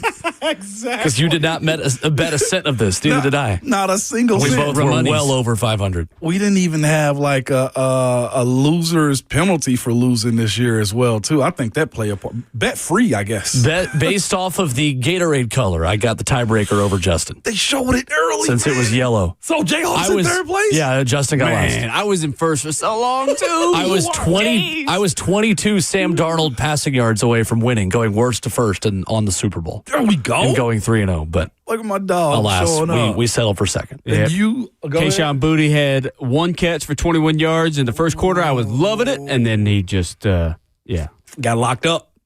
Well, he just was non-existent. They locked up Booty. That was great. Moving on. That was probably your best one in a while. Good. I'm being real with you. That was good. I was still thinking there. about that tight ends commercial last night. Oh, that was fantastic. Yeah, the best commercials. What do we got? Best commercials. The Budweiser Freebird was tremendous. Yeah. Absolutely tremendous. Yes, it was. Did you watch the Pringles one? That was Yeah, the Pringle Sabrina Man? Carpenter. That Pringles was good. that one. good. That was good. That is my guilty pleasure artist. I like Sabrina Carpenter music. I enjoyed the earlier one, the Bon Jovi, lead Yeah, up that one. was a I good thought one. that was a Not real bad. good one as Oh, well. the Uber Eats one was pretty good about food. Yeah, Uber Eats that was was pretty good. solid. That was not bad. It was some good ones I thought last night. They did more, I felt like, selling of product than like showing you the actors and stuff like that in it, man. Let me pull this. Why are there so many AI commercials? By the way, big AI is doing fine. Yeah. Why do we need so many AI commercials? Wasn't over the top about that. I'm not the biggest Very annoying. AI person when it comes No, down to I'm that not type either. of stuff, like the shifting of faces and making people young and bringing dead people back. I just meant commercials for AI. Yeah, there's like 4 or 5. Oh, those. Yeah. Yeah. Not even the ones made with AI. Those I can't even tell. I did like Even though the we get a lot of coding training one. about that to make sure we can know the difference. The coding one I thought was pretty cool. If we're talking about technology and stuff like that, I thought Yeah. that was pretty solid. The crypto commercial last night was awful, where it had the lyrics of Backstreet Boys playing, and all of a sudden it's turned into Then the crypto. crypto. Makes no sense. Had my wife in there just Make it make chilling and sense. dancing and singing karaoke, then like crypto.com. I was like, God dang it. Those type of commercials are ridiculous. Crypto Bro had a bad week last week, too. We buried the lead though on who the best Super Bowl commercial was. synced it. Blair Durham. Yeah, I was going to Synced say. Bart Durham, injury law. TV stars. Shout out Brent Doherty and Ron Slay and Teron Davenport being a part Shout of it. out to the game, man. Slay yelling, ain't got no roof on a commercial during the Super Bowl is just fantastic. That was dope. What I liked about Television's that- Ron Slay. I liked about it that he had like 4 different versions playing. I know. I know. There was the chip one. There's the hit and run. Uh-huh. It was good. It was some good stuff. Ranch on the Wings. I didn't like the AI versions of it, but I will say seeing Whitley from Jasmine Guy from A Different World being in a commercial like that was super cool, where they had all of the 80s and 90s shows together with Steve Urkel and Carlton. Oh, that was good. Yeah, good Will Hunting Duncan commercial. It was pretty solid. was solid. I'm with you. We need parameters on AI, but like that was pretty cool right there watching it. as I contradict myself on that one. All right, I'm going to take a deep breath. Woo. I'm going to reluctantly ask, what'd you think of the halftime show? I personally loved it. Just on the performance, and like I bounced. It was cool. I didn't understand it, but like I loved it. And that's okay to say. Yeah. We can't. Let's not tiptoe around this as people, as a society. And that's why I asked the question. I love the University of Tennessee, Will, because it's a melting pot of people. My teammates were from everywhere, different demographics. My teammates with the Steelers, like Alejandro Villanueva, speaks Spanish, speaks 5 different languages. We got to be okay with this. Bad Bunny is an American, okay? Like, Absolutely. let's. Yeah. I don't know why it became a political thing. I'm huge into like, stop letting the media manipulate you into this type of stuff. I think it has to be how Puerto Ricans are viewed as a society down there. But other than that, I thought the halftime show was good. It was a good vibe. Yeah. But of course, you don't know anything about it. I think the bad thing about it, and it's misconstrued in a lot of ways, is because people didn't understand it. They couldn't really get with it because you're just listening to the music and you're listening to him speaking Spanish. And that's about it. I think it is the music very is good. I think it's very okay to also say you didn't love it. I didn't love it. Fire. I don't know the music. I only recognized one of the songs. I respect the heck out of him and Bad Bunny. Monaco is the one that I heard. Monaco. I think you can respect it and understand that there are a ton of people that love it. It just wasn't for me, and that's fine. Like, I also think that there's so many people on social media, like, afraid to say anything negative about it because then it's just, oh, but you're intolerant, like all this crap of like, nah, I'm also allowed to not love it, and that's okay. It just wasn't for me. And it wasn't my favorite because I just didn't know any of the music. That's the same way I felt about you too.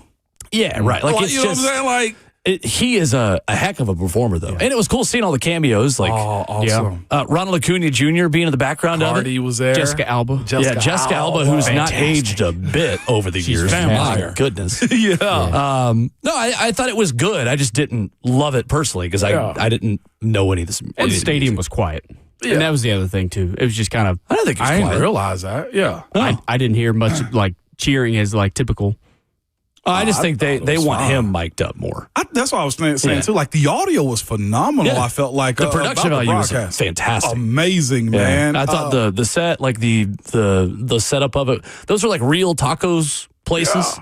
And they got married on stage. That was real. Yeah, it was a real wedding that happened on stage. But like the tacos place they had Oh yeah. is a real place in Los Angeles. Is it? Yeah. Okay. That's cool, man. I respect it. It was cool. The message wasn't my was- thing, but it was fine. I love the end message. Love overtakes all kind of hate, and that's where we as people, because you're free thinkers, need to take that because I hate where we are with that type of stuff, man. Sure. Love conquers all. If that to me, I think is the ultimate crux of what the Bible is. If you believe in that, and I know we got so many different demographics and religion and people who listen to us, but love is, to me, the end game for all of us. Love thy neighbor, man, is where I'm at on this type of stuff. The best, I thought, Chef's Kiss commercial, if we're getting back to commercials, Marshawn Lynch's What was that one? I didn't see that one. Revenge. It was because you know they beat the Patriots this time. You got to go look at the Nike commercial. He said there is no timeline on getting your lick back. Okay. And it was Marshawn. He was drinking coffee, which is very Seattle as well, with Starbucks and all that. I like it. That was awesome. I like it. 615-737-1045 is our number. More Super Bowl reaction and a little bit of hoops as well. Ron Slade tells us football's over. It's basketball season. And it certainly was for the Kentucky Wildcats, who swept Tennessee over the weekend. We'll react to that next.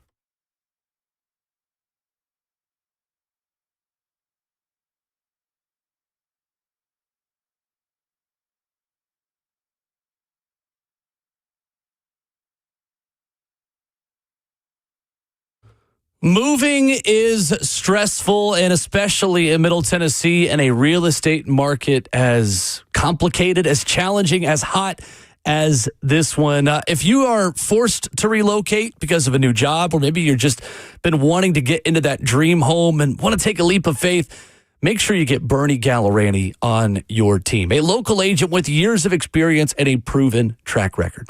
Bernie Gallerani guarantees to sell your home in 30 days or less, or he'll buy it. There's no risk to you. Bernie will let you out of the contract at any time. He is the real estate agent who has the 30-day guarantee to sell your home. So if you're ready to sell your home, just start by knowing its true value. Head online. Bernie's website is so easy to navigate. BernieGallerani.com. Right at the top of the homepage. You can't miss it. You're going to see how much is your home really worth. You might be sitting on a gold mine and you might not even know it. All of a sudden, that dream home might be a realistic possibility. 615-428-2644 is his number, or you can go online to BernieGallerani.com. That number also his personal cell phone number, 615-428-2644. Check out Bernie Gallerani online at BernieGallerani.com.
8:03, good morning. Live from the Circus Sports at the Mint Kentucky Downs studio, I'm Justin Hawkins. The Seattle Seahawks are Super Bowl champions for the second time in their franchise history after they take down the Patriots 29-13 on Sunday in Super Bowl 60. Seattle's defense recorded 6 sacks, forced 3 turnovers, including an interception return for a touchdown in the fourth quarter. Sam Darnold for the Seahawks threw for 202 yards and a touchdown. Meanwhile, Patriots quarterback Drake May threw for 295 yards, 2 touchdowns, and had 2 interceptions and also lost a fumble in the loss. Running back Kenneth Walker earned Super Bowl MVP honors after he rushed for 135 yards on the ground and caught 2 passes for 26 yards. And at 38 years old, Seahawks head coach Mike Macdonald becomes the 3rd youngest head coach to win the Super Bowl.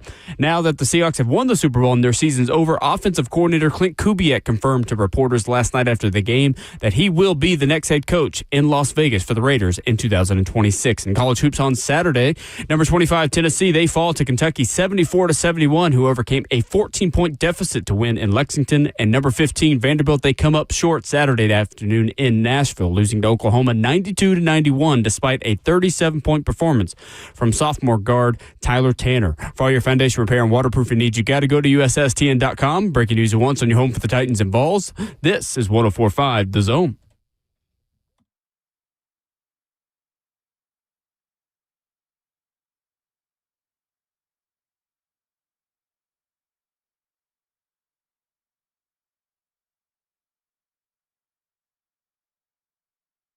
The final reaction Monday of the 2025 football season, reacting to Super Bowl 60 on Ramon and Will.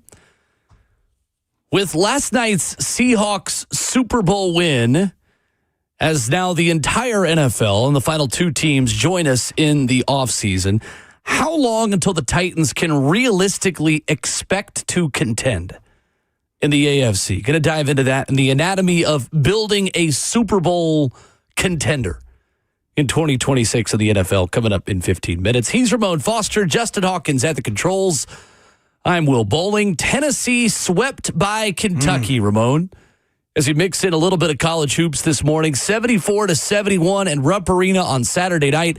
Colin Chandler's go-ahead 3 with 33 seconds left. Ultimately the difference as Kentucky did it again. Yeah. Down 14 this time, 17 last time. Same result, a second-half surge, terrible second-half defense from Tennessee, and maybe even worse second-half offense. What stood out to you about this one? So I was there. I went. I was actually a guest of my son for an event he had to kind of go to this past weekend. So I was there in that arena. In the building. Incognito, okay? I had to put on my all black, and it was a situation that we were up there for. But the way the Vols jumped out, it was a chef's kiss. It was like, goodness, if they can do this for 2 halves, they got this game in the bag. And Savage was texting me because he was in Charlotte covering this game. And I was just like, you felt the crowd get on UT. You felt like Rupp Arena, wake up. Everything that Native Mint was doing in the first half, they came out in the second half and pretty much shut it down. You felt the pendulum swing in the other direction, Will. And here's what the Vols' issue is going to be. One, now, what is he, 4-1 against Rick Barnes right now? I think Mark Pope is 4-1. Like 4-1. 4-0 in the regular season, 0-1 in the postseason. In the post. He's got his number for whatever reason. And coaches, I think, are hired specifically for certain wins, certain, culture changes that you got to have. And, I'm not sure if Kentucky considers UT basketball a rivalry, but I do know. No, definitely. Okay, well, good. That showed up, and I think he's a part of that. They also had their Untouchable Dynasty team, I think, that came in, where they had the denim jerseys. Throwback jerseys. They had everything that you wanted this past weekend, and it was super unique watching them fight and get out of it. The issue that I think the Vols had and how they got to go about the rest of this season and the postseason. If this is the version you're going to get of Native Mint, where he's got the ball in his hand, I also like the way Rick put the ball in his hand the last 2 minutes of the game in general. Him hitting those clutch shots just got to be a part of his growth moving forward. The issue is this, though. Nate cooked, and I felt like other guys took the side cart seat and just chilled a little bit too much, and nobody actually stepped up and elevated their game. In basketball, in my personal opinion, I know Savage is in the chat, but you got to have 2 solid guys. Gillespie, when he was cooking, it was awesome, and he did it for 2 halves. I don't think you're getting that version of him that we saw in the first part of the season now. And that's the issue, is and Kentucky adjusted. If they adjusted and pretty much locked down Nate with Owe, then somebody else got to step up, and that's the issue that you have. Nobody else is being offensive, and like the transition points, Kentucky was getting that anyway. The way they were able to get buckets and steal the basketball away, like, all right, cool, that's fine. But offensively, when you're trying to slow the game down and get into your set, if they're knocking the ball away from Nate or Nate's not being able to score the way he was in the first half, somebody else got to step up, and nobody's answering that call right now. Nobody. Nate Ament had 19 of his 29 in the first half. Jacoby Gillespie, 1 point in the second half. The bigger problem, Ramon, is that he didn't have an assist in the second half. So it got to be involved somewhere. Jacoby Gillespie was 0 for 6 from the floor, including 0 of 3 from the foul line. He kind of got away from what had been working in this stretch. Getting to the basket, getting fouled, and making tough twos. Jacoby Gillespie did not make enough tough twos for Tennessee to win this game, and I was really disappointed in the effort from the front court guys. The overall effort, maybe that's not the right word. The overall performance of the players in the front court. Yeah. JP Estrella, man, we were doing so well. Yeah. I thought he'd rounded a corner. This was a step back again for JP Estrella. You just can't miss that many bunnies. 4 of 13 from the floor from JP Estrella on shots that are these little push shots right around the basket. The tap-ins that weren't going. It's interesting to me how much different Rick Barnes' demeanor was post-game after this one than the first game. Rick Barnes didn't seem super bothered by this one. No. Which to me shows that there is a confidence level that this team, A, is getting better, and B, still hasn't met its ceiling yet. And that you just missed a lot of shots that this team is not going to very often miss. 2 of 15, Ramon, was how this team started the second half from the floor. 10 straight misses, 5 minutes and 38 seconds without a point. Bishop Boswell, postgame, says, the most frustrating thing is we know we're a better team than them, and we haven't put 40 minutes of basketball together. Bishop is 100% right. 100% right. Tennessee is better than Kentucky. They have not held up their end of the bargain against Kentucky now 4 straight times in the regular season, and they were the better team last year. Yeah, they were. And they got a chance to show it in March, and they did in the NCAA tournament. If this team gets to play Kentucky again in the SEC tournament, I will feel very confident that they will win. Whether it was Jacoby Gillespie with foul trouble in the first game and Tennessee having to learn on the fly how to play without him for the first time, and then Kentucky going on a 20-4 run with Jacoby Gillespie with 2 fouls, or this time where they missed, Ramon, it felt like 8 to 10 shots within 2 feet of the basket that this team is typically making. I have no doubt that Tennessee is better than Kentucky. Credit to Kentucky for being mentally tougher. Giants. That is my issue with this Tennessee team. How strong are you mentally when things get tough? That is my worry about them. Whether it's at the free throw line, showcasing that mental toughness in just hitting free throws in big moments, whether it's grabbing a rebound when Kentucky misses the front end of the 1-and-1 and you've got an opportunity now to win the game with a 2 and you're not locked in and ready. It's mental toughness of Rick Barnes having to play so many freshmen. Because come March, those rims don't care if you're the better team. Nope. If the shots aren't falling, what are you going to do within the margins of the game to make winning plays? The kinds of winning plays that Bishop Boswell made against Texas A&M, getting an offensive board and keeping the possession alive to send that game to overtime and win. The kinds of winning plays that Zakai Ziegler and Jemai Mashak were making for years when shots weren't falling. This team doesn't make enough winning plays, Ramon. I don't care how good they are on paper. They're 100% better than Kentucky, but Kentucky's beaten them because they've been tougher when things got hard. Facts. And they've been more physical when the game got tight and when fans are on their feet either cheering for you or against you. You don't win games on paper in March. You win games on the hardwood. And I'm worried about this team's toughness. And I've never really had to worry about that with Tennessee teams in the past. Maybe I'm overreacting to one loss, but to me, this is more than just one loss. It's a pattern of ways that Tennessee has lost games all season. No, there's no overreaction. The same thing happened in Thompson Bowling.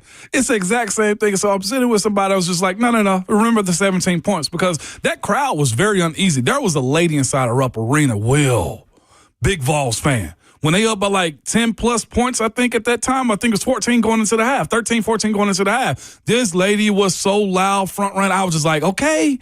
Remember, we were up by 17 in Knoxville and ended up losing that game. It was the exact same eroding away, Will, that happened again. Couldn't hit shots, couldn't do well in transition. You mentioned a second ago, Colin Chandler just coming down and jacking up threes. Like, where's the defense at that point? Like, if you can't swing it around, like, why are you getting lost defensively? And then the other part for me was Denzel Aberdeen. When he had to have it, he went and got it. And not just him, but Otega Oweh. Like, you watched him play, and it was just like, every single time. I'm not sure what Bishop Boswell got going on as far as like not being able to get the flagrant foul when he's getting hit in the face. But brother, either strip at the ball or remove your face from getting those fouls at the last moment as well. And again, to me, it was funny watching it unfold, because again, to your point about Kentucky just being mentally more prepared than what the Vols were, or nobody being able to push through at that threshold of, I'm going to take over the game. If Nate's not in, watch me. That's one thing I will say. When you didn't have Kentucky's offense working, you had Otega Oweh say, put the ball in my hand. And then the focus went to him. And the next thing you know, Colin Chandler just saving the day again. It was, to your point, mentally insufficient in how they were able to close out that game. Mm-hmm. And that's a different way of saying they were mentally weak. Do they have great talent as a UT basketball? Absolutely. You saw it. I don't think there's anybody in the last 5-6 games that can hold a candle to what Nate Ament's got going on. That crowd was uneasy about Ament and how he went it. Now, you knew this as well. The second half adjustment had to happen. Mark Pope said not him. And the issue that you have is nobody was ready to go and take over when you had Nate Ament either not being facilitated or scoring the way you needed to him in that point. And that's why I thought UK ended up taking over and winning the basketball game at that point. I don't want to say the Vols crumbled. They absolutely did not. But they just got outworked and out hustled, and Kentucky just showed what they were. Somebody asked me a question about Rupp. I thought Rupp was legit. That's my first time being in an opposing team's gym like that. The ice cream thing, I didn't realize was huge. Yeah, it's a big deal. I had no idea. Just like, why is everybody walking around with ice cream cones? They had the 96 team come back, as I said earlier. It was loud in there. They did the pregame show. If you walk inside of that gym, I see what Savage means by it. That dog, those rafters with all of those jerseys lined up right there. If you ain't right-minded or you never seen it, it could be intimidating. Yeah, it's a cool place. It was a cool place. Very cool place. The fans in that arena, they know ball. They know ball. Absolutely. Selly on YouTube says, can't say they are better if they took 2 straight L's. But yeah, you can. I just did. Yeah. And what happened last year too, right? Yeah, same Tennessee thing. proved it was the better team when it mattered and won in the Sweet 16 handily. Yeah. It wasn't really close. Like it. Of course you can. Yeah. Of course you can. Tennessee's the better team. They're 14 spots better. 14 spots better in the net right now. Yeah. Or in Ken Palm right now. 21-28. Like, every metric will tell you Tennessee is the better team. Kentucky deserves credit for making up that gap and pulling off 2 upsets. Yep. 100%. Big time win for them, but definitely, the Vols got what it takes. They just got to get aligned and figure out the process. Like you say, JP losing the way he did or not being as effective as you needed him to be was problematic for me. Oklahoma comes to Nashville, beats Vanderbilt 92-91. What is going on with Vanderbilt basketball in this game? This is a shocking loss, and Oklahoma, give them credit. They have been close in a lot of games. They got over the hump. Yeah. In this one, coming off of a 94-78 loss at Oklahoma, a 9-game losing streak in the SEC, just the second home loss for Vanderbilt all season. 40 paint points for Oklahoma against Vanderbilt, and that is always going to be our question, Ramon, about this Vanderbilt team, is their ability to match up physically inside. Have no doubts about the backcourt, and Tyler Tanner was outstanding in this game with almost 40 points at a career high. But Vanderbilt's forwards are going to hold them back in March if they continue to play like this. Yep. And you just mentioned the paint points. That's one thing that Savage said in his analysis was going to be their issue. Each time that they've lost a game, this has been why. Nobody can be effective in the paint or defend anything on the other end as well. You speak about guard play, ain't no thing about it. They got it. Like, looking at the last 2 minutes of that game, if I'm not mistaken, I think Oklahoma was up by 13 or 12 points at the time with like 1:58 left. And Tyler Tanner goes to cook because at that point, guards got to be the scorer and they got to be the straw that stirs a drink. And they end up losing only by 1. But this game was not close. This game wasn't a competitive game per se. It got competitive in the end.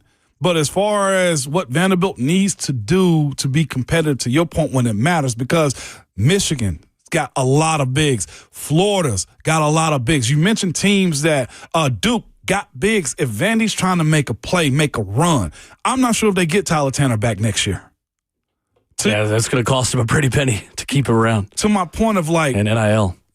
They got money. They got to ask their guys to step up now if they want to make this deep NCAA run, this deep March Madness run, because there's no proof of concept that you can just drag guys back, because I think he's a bona fide NFL, NBA player right now with Tyler Tanner.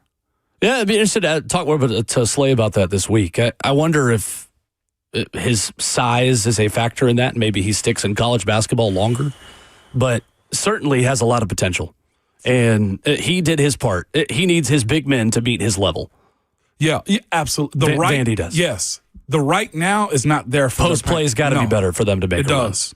40 paint points to Oklahoma is not going to cut it. I think they're a strong team. I think they're tough. I think they're athletic as heck. But in college, the post still matters. How long until the Titans can realistically expect to contend as they head into a pivotal offseason? We'll talk about that next.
Low mortgage rates are back. Listen, Loan Pronto has fixed rate mortgages with APRs as low as 4.89%, lowest in years. Hey, it's Will Bowling. Smart homeowners are taking advantage of this while they can. If you got stuck at a 6% loan, you can lower your payment big time. Or you can keep your primary mortgage intact and get cash out of your equity with Loan Pronto's Rapid Equity Loan. One homeowner just got $250,000 out of their home. They paid off all their credit cards and some car loans and cut their monthly expense by $2,000. Call now and see what option works best for you, but don't miss the big rate drop of 2026. Ask about new home loans, VA loans, full cash out refis with their famous Rapid Equity Loan. You can close in less than 2 weeks, and you may be able to skip your next 2 house payments altogether. Call 615-499-5780 or visit loanpronto.com for your free instant home appraisal with no hard credit pull. Call 615-499-5780 now, loanpronto.com. Equal housing lender, NMLS 1661781, APR for well-qualified buyers. Visit NMLSconsumeraccess.org.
Ramona Will at 104.5 The Zone, hour number 3 on this Monday morning. 3HL's Don Davenport going to stop by at 9:20. 615-737-1045. Ramon, how far away are the Titans from contention in the AFC? From contention in the AFC.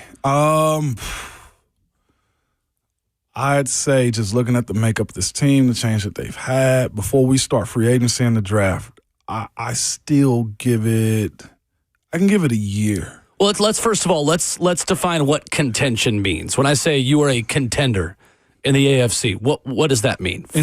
Divisional round? In the graphic to me. Like, yes, divisional. No, I would even go wild card. There are Screw teams that. in the graphic that aren't contenders. I would say... Like the Steelers, respectfully. Yeah. We're not a Super Bowl contender last year.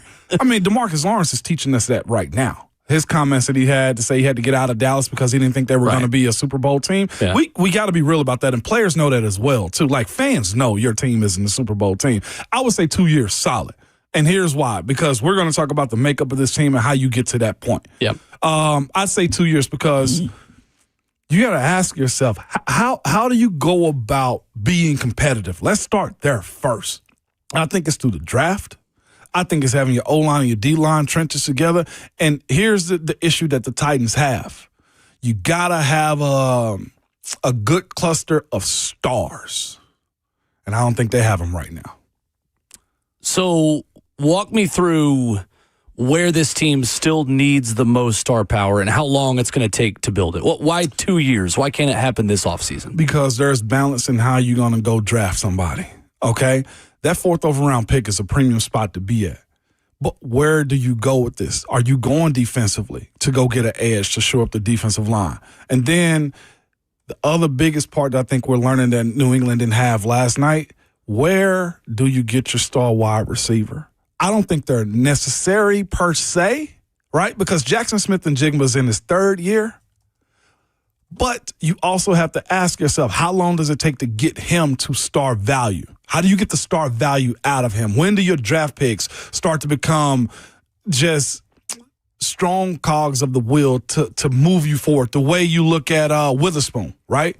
Jackson Smith-Njigba. Witherspoon in their corner, yeah. And then Charles Cross has grown up, right? Are you, at some point, is not Tavondre Sweat, is J.C. Latham going to turn into Charles Cross to where you don't have to worry about him? Is Dan Moore in a position where you can start to trust him at left tackle as well? Peter Skoronski, when is that growth going to happen? I do think this team is in a position where there are pieces that may not be here in this 2 years as well, to make them a contender. So, wide receiver, are you going after George Pickens, or are Dallas going to franchise him if he's the number one guy? Tagged, according to reports over the weekend. So, you don't have him. I don't think Alec Pierce will be available either. The Colts wide receiver, too. So, respectfully, where's the wide receiver star talent coming from? Because it's about the weapons as well, and that's why I'm giving it 2 years. Not saying they won't be competitive or make it to the wild card race, but we're talking about real contending. So, when you say 2 years, you mean they can contend in 2027, or it's going to take 2 more years of rebuilding and playing, and then 2028 they can be a contender? 2 more years of contending. 2 more years of building to get to that point. So you're saying the clock starts on contending in 2028? Yes. Okay. And that ain't bad. That would be going into the final year of Cam Ward's rookie contract, going into year 4. What a better time to hit. I think they could get into the conversation in 2026. It just will require a slam dunk offseason.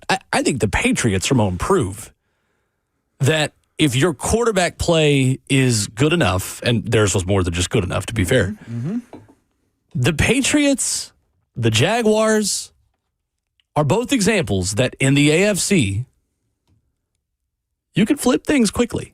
That's not easy. You got to go draft really good players. You got to sign really good players. You need your new head coaches to know what they're doing.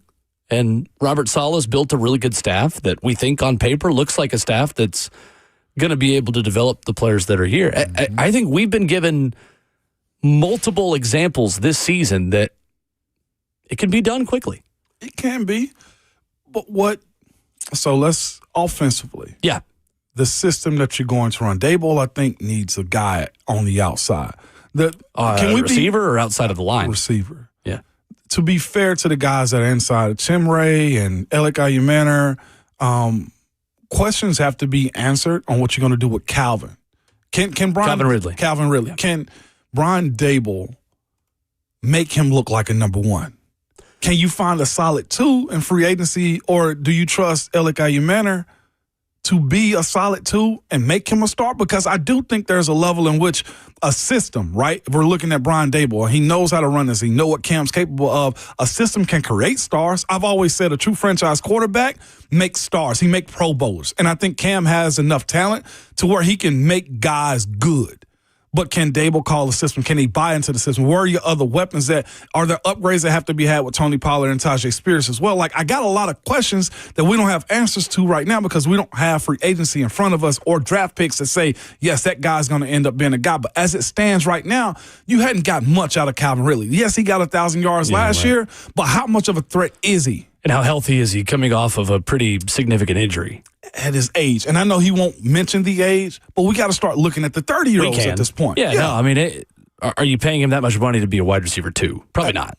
Exactly. It feels like his time's probably up, but we don't know that for sure. So I think there are 5 premium positions, Ramon, where you have to have good, solid players in order to be a contender in the NFL. I'm listening. First of all, and obviously, you got to have a quarterback. Mm-hmm. And looking at the Seahawks and comparing the Seahawks where the Titans are, they have the quarterback. Seattle does. So let's even throw New England in here. Mm-hmm. Had the quarterback. Mm-hmm. So check. Titans have Cam Ward. Check.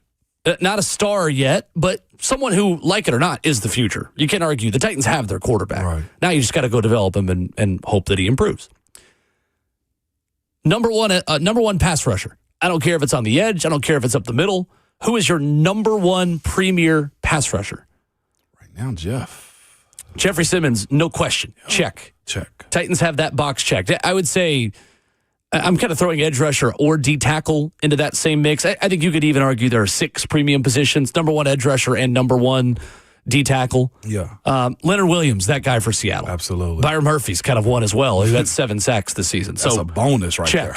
Yeah. For New England, Harold Landry, Christian Barmore, Milton Williams. Check. Premier pressure on the quarterback. Like I think the Chason. Titans. Yeah, Caleb on Chason had a good season. Yeah. I think the Titans could halfway check that box because they have Jeffrey Simmons, who's Jeffrey Simmons' running mate.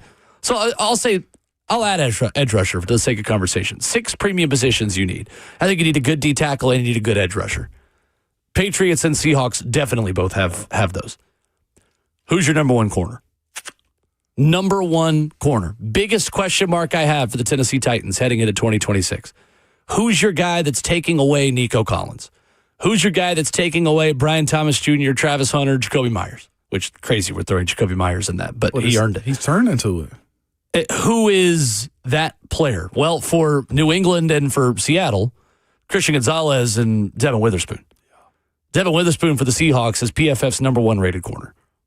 And then look at the role players that they have involved in that mix as well on both sides. The Titans need 3 starting corners this offseason. 3.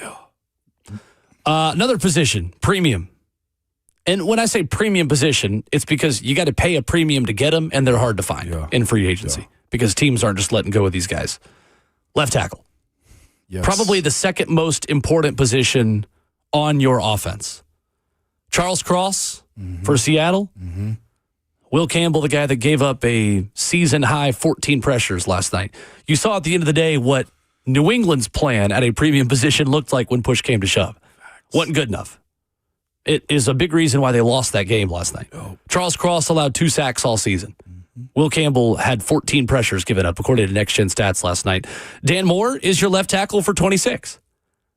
We'll see if he's here beyond that. We'll see if he plays better. We'll see if they have a plan maybe to replace him because I don't think it's 100% sure that Dan Moore is your left tackle for 2026. So that's number 5. And then wide receiver 1. Yeah. Who's the guy that when everything else is covered, finds a way, makes a play? Jackson Smith-Njigba is the NFL's Offensive Player of the Year. Stephon Diggs, at this point in his career, is still a superstar wide receiver with over 1,000 yards this past season. Check and check for both those teams. Major question mark for the Titans. Yep. So if you're looking at 6 premium positions, I've got check marks, Ramon, on 2 of them for the Titans. Quarterback, D tackle. Yep. The Titans need a premier edge rusher. They need a star-level left tackle or a more formidable, solid left tackle. They didn't have to worry about Charles Cross last night, which allowed their weapons to get out and make plays for them, is your point. Like, is Dan more serviceable? Yes, but I also don't want to have contention him level chipped and having tight ends be in and less weapons out to hurt opposing defense, is your point. Right. Yes. Wide receiver 1, cornerback 1. Am I missing anything? Is that a fair way to simplify roster building in the NFL? Obviously, there's more to that than you have to have, but that's the foundation of what good teams look like. But it aligns with what you're asking, because here's the thing that we bring up on the Seahawks offensive line. You got 3 of the 5, right, that you have. You got Charles Cross, Gray Zabel, and also, Lucas at right tackle, Abraham Lucas, who's solid for them. And then you got Bradford, who's a younger. Anthony Bradford at right guard. Yep. He's a 2023 fourth-round draft pick. Then you got an undrafted center. That's where we have questions. Jalen Sundell. Yeah, that's where you have questions of what do you do with, is there an upgrade or money to be saved if you let go of Lloyd Cushenberry, right? Those, and then moving forward. Who you're placing him with? What are you doing? Who's available? Right guard, right guard, and center. Like, that's why I bring up the questions about JC. And I'm probably flagrant in that, and I'll admit that. You're not flagrant at all. Yeah.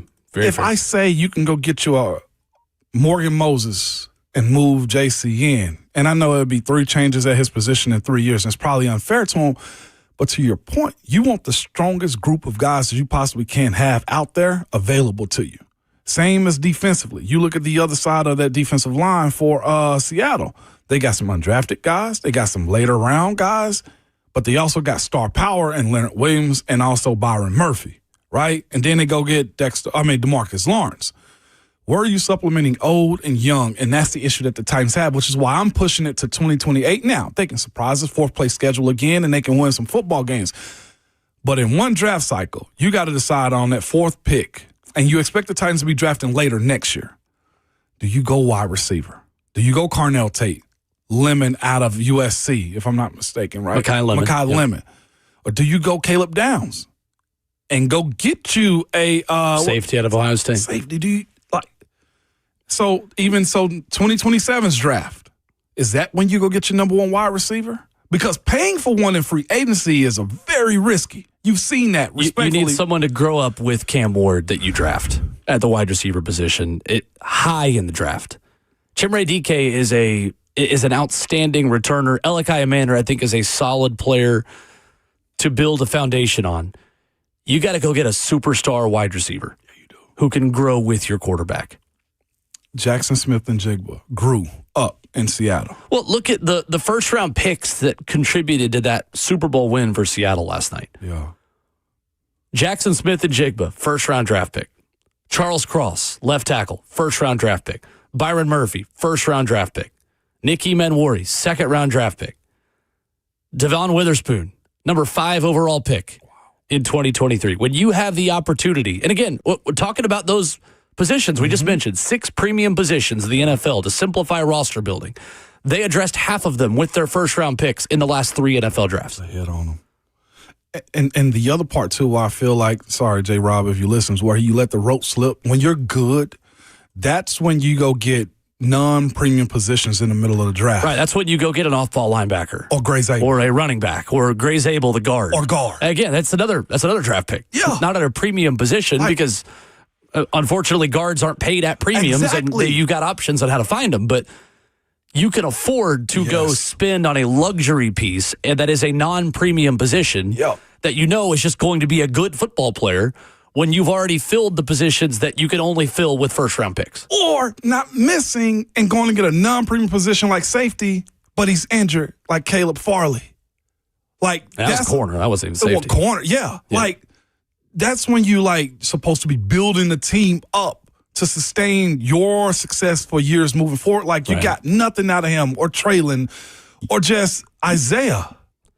Right, like we're talking about 2022 and 2023 draft picks, like the core that was built around the time that Traylon Burks was drafted to replace A.J. Brown. Bro, Isaiah Wilson is supposed to be your franchise left tackle right now, protecting Cam so that Cam can grow up and That's why that conversation continually comes up, because you mentioned a team right now, Will, that have their first-round draft picks that are very much productive for them in Seattle, and that's the issue that you have on not hitting on those draft picks. That's why they're coveted so much. Yeah.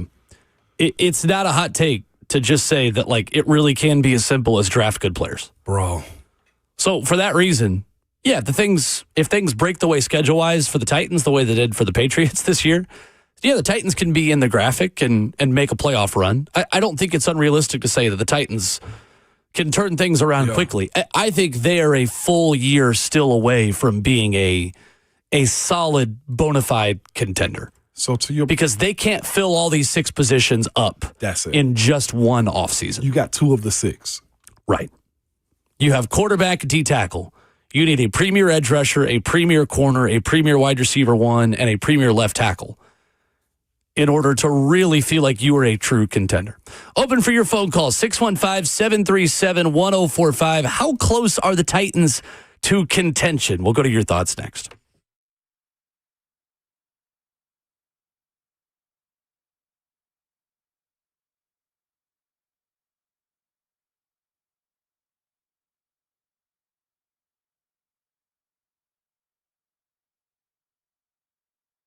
What's up? It's Will Bowling. Guys, it is Valentine's Day week. Ladies, have you picked something out for the fella in your life? Brentwood Jewelry, they are here to help.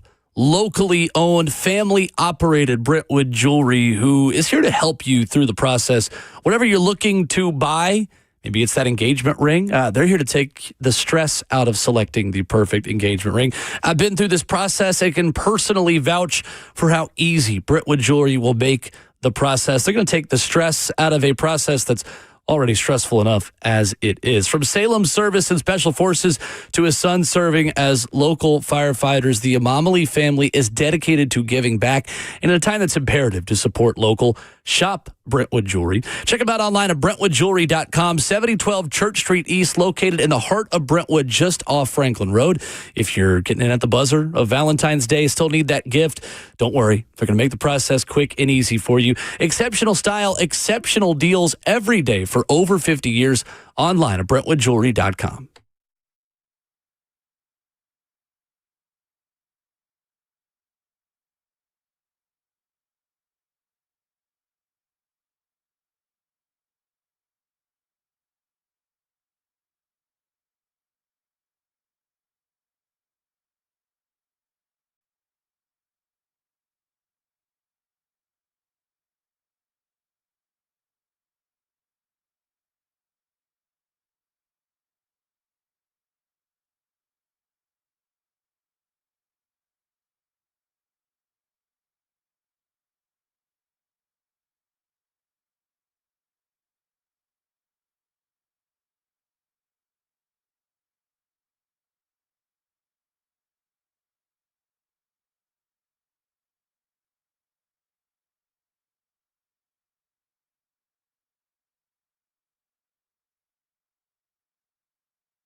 Ramona Will, 104.5 The Zone, wrapping up hour number 3. How close are the Titans from being a legit contender?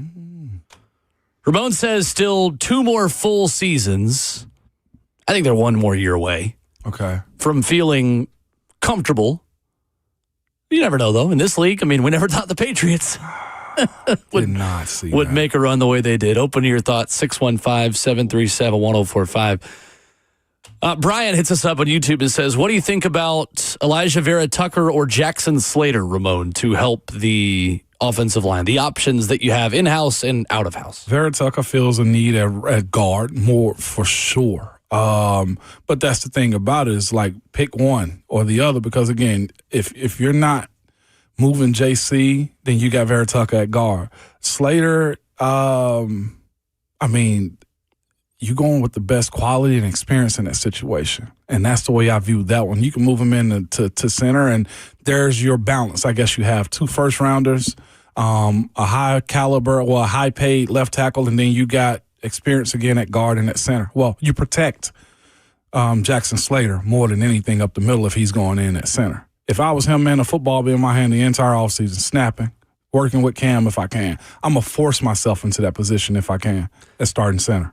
I think Elijah Vera Tucker's got too many injury red flags for me personally. Does he?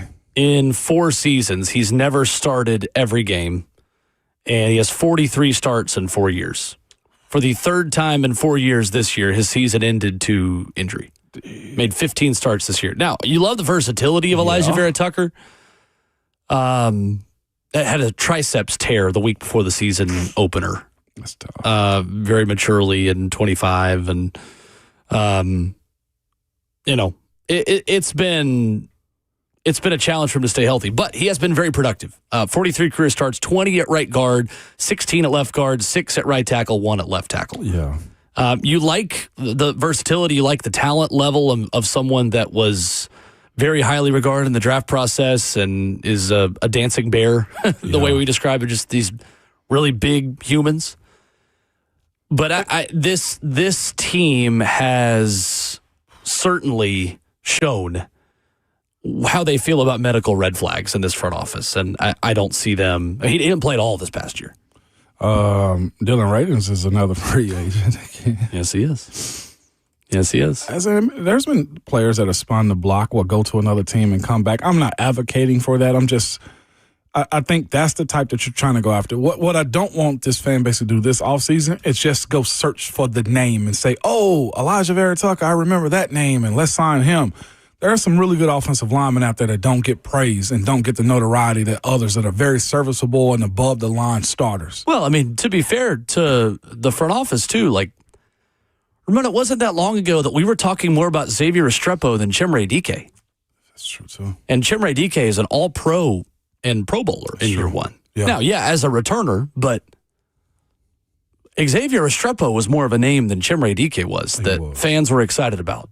And, I don't want to be unfair to Restrepo, who could still be a good player, but DK's the one that made the Pro Bowl. Facts. So you're 100% right. It's not always the name and the recognition we have of the Power 4 guys or the big money free agents. Mm-hmm. Yeah, no, I would say this. No, I don't want to do that in Borgonzi or in Chad you trust type stuff, but the evaluation of Reggie McKenzie and others inside of that building need to be, respected as far as the way they build this team up, because this group got a lot of experience on identifying players. Specifically, I mentioned Reggie McKenzie because he's proven to have an eye for that type of talent. And don't just search for the name this offseason. There's probably going to be some guys that you won't be excited about getting signed, but you got to also think we're talking about the collective team that you're trying to build. And there's a lot of names that's going to be thrown around, and some dudes are just bag chasing. We spoke about that, I think, last week sometimes, don't be the squad that's allowing other players to bag chase and sign with your team. And that is always the challenge. When you look at someone like Tariq Woolen, who's going to be out there at corner this offseason, does Tariq Woolen want to come here to get paid and get rewarded for being on a Super Bowl team and coast? Or does Tariq Woolen still have the same hunger to compete and to be on a winner, just in different colors? Facts. And then also at the same time, why does the team that just won the Super Bowl not want it back? Right. And that's just one example. And it's not totally fair to just say it's just him. But when you are a team that's got a lot of money to spend, you have to pay a tax for guys that are coming from winning teams. And at times, those players don't bring the same edge that they brought to the teams that they were just on that were contenders. And to be fair, free agency is about getting the bag. Okay? 100%. It's part of it. Loyalty has a price. I promise you that in free agency. Who are you paying? Yeah. Are you paying the right kinds of competitors and the right kinds of people to say, you're not getting paid to just come here to reward you for what you did and have a nice place in Nashville and relax. Retire and settle You're in. coming here to also still win games as a reward for that money. But you know what that really that starts with as well, and I think this is where Robert Saleh's advantage comes in, and too. It starts with the culture of the guys you're trying to bring into the building. What matches the message inside of the room so that you don't have to work, like the money becomes secondary and your ability to want to be great personally and for your team has to take over. And I don't know if that's been a part of the conversation as of late. It's been a mashup of guys that's been in the building, but who's actually installing and pushing the culture moving forward. That's why I think Robert Saleh, the head coach, needs to be very pivotal on how he goes about that process. Yeah, it's why it is easier to find your type and guys who are hungrier to make a name from yourself in the NFL draft than it is in free agency. We've had conversations before where you've joked around. Stiller, you know what I'm saying? Like you see certain keep guys. stacking good draft classes. Titan, like you need to be able to point and say, that guy's a Titan right there. If Mike Borgonzi, Chad Brinker, the entire front office build another draft class like last year's, then this will certainly be a better football team in 2026. No doubt. And they'll be closer to contention. Not quite there yet. 615-737-1045. Ramon, you've got a complaint about something in sports and some discourse that has run a little bit out of control. Amok, if you will. We'll let Ramon rant coming up next.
9:03, good morning, live from the Circus Sports at the Mint Kentucky Downs studio. I'm Justin Hawkins. The Seattle Seahawks are Super Bowl 60 champions, and it's the second time in franchise history the Seahawks have won the Super Bowl. The Seahawks beat the Patriots on Sunday 29-13. Seattle's defense recorded 6 sacks, forced 3 turnovers, including an interception return for a touchdown in the fourth quarter. Sam Darnold threw for 202 yards and a touchdown. Meanwhile, Patriots quarterback Drake May threw for 295 yards, 2 touchdowns, 2 interceptions, and also had a lost fumble in the loss. Running back Kenneth Walker earned the Super Bowl MVP honors after he rushed for 135 yards and caught 2 passes for 26 yards on the night. And at 38 years old, Seahawks head coach Mike Macdonald became the 3rd youngest head coach to win the Super Bowl. With the Super Bowl and the Seahawks season being done, offensive coordinator Clint Kubiak confirmed to reporters last night that he will be the next head coach of the Las Vegas Raiders in 2026. And in college hoops on Saturday, number 25 Tennessee fell to Kentucky 74-71 in Lexington. And on Saturday afternoon, number 15 Vanderbilt comes up short in Nashville, losing to Oklahoma 92-91 despite a 37-point performance from sophomore guard Tyler Tanner. For all your foundation repair and waterproofing needs, you got to go to USSTN.com. Breaking news at once on your home for the Titans and Vols. This is 104.5 The Zone.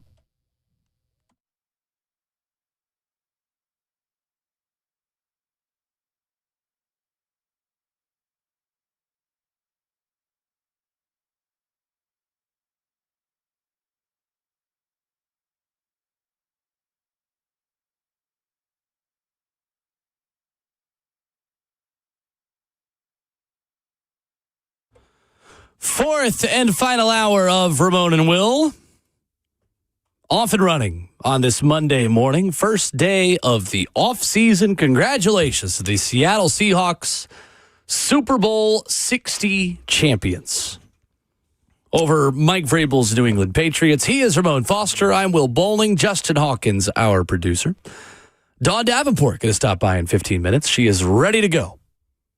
We mercifully did not ask her to get up super early on the West Coast last week. We know her. We do our yearly Super Bowl visit with Dawn Davenport post-Super Bowl as a reaction this season. Ramon, you have got something to complain about in sports, a rant you would like to go on. What is it? I'm honestly kind of stealing it from Buck and Lucas and Bert's show because it's the dumbest thing that we tried to believe in sports happened this past weekend, okay? Okay.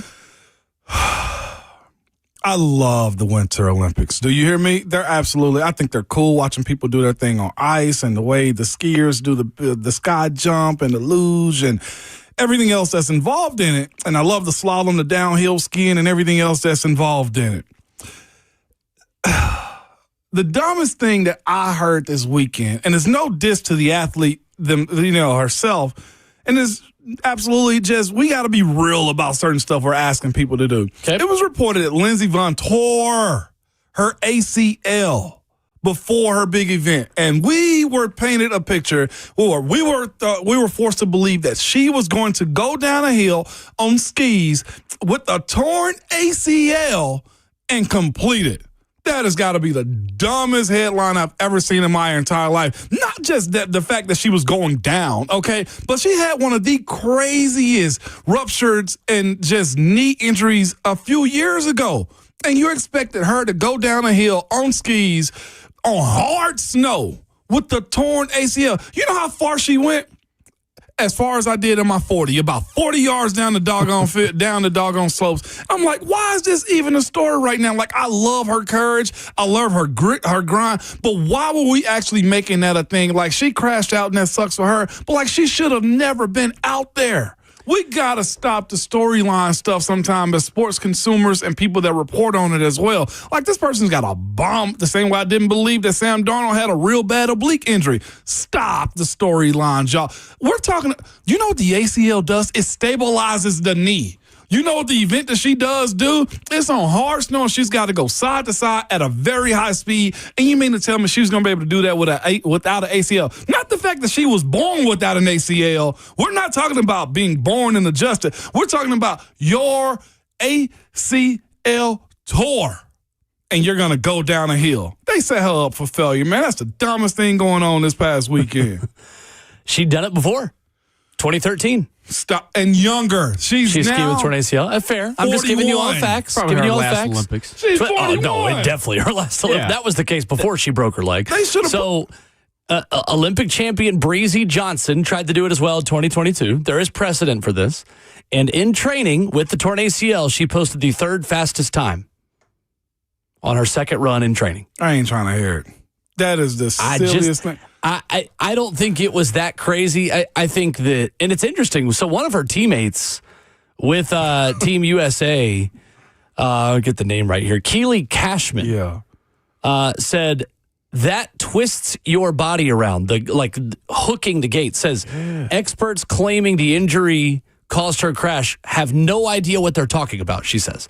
Says that has nothing to do with her ACL, nothing to do with her knee.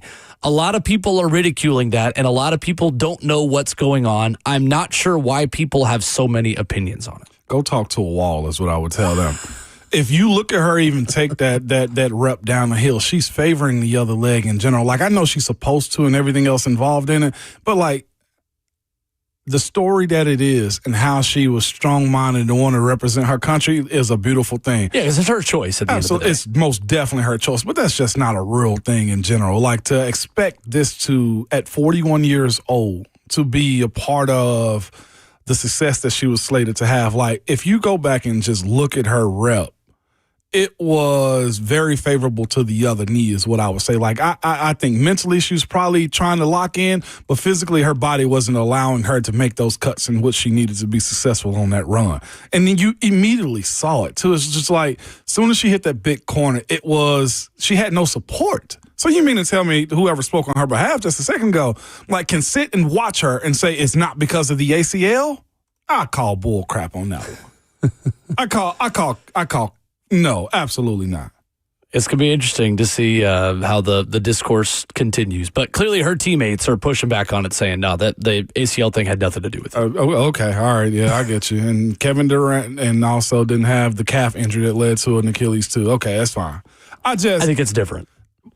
That's an injury causing another injury. This was the argument that an injury caused her to hook a gate with her arm. Just 13 seconds into her run, she's down. Yeah. And you mean to tell me I saw the video. Not supposed to be the case. Like, I'm here to tell you that I don't know, and that I'm going to defer to somebody who skis. I appreciate her and her effort, and she's going to be a spokesperson for all people who got to go through bad injuries and be mentally tough to persevere through. Yeah. But I just thought, as an athlete to athlete, I just couldn't accept the fact that this was something that was reasonable for anybody to be doing twice. Like, the practice round, fine.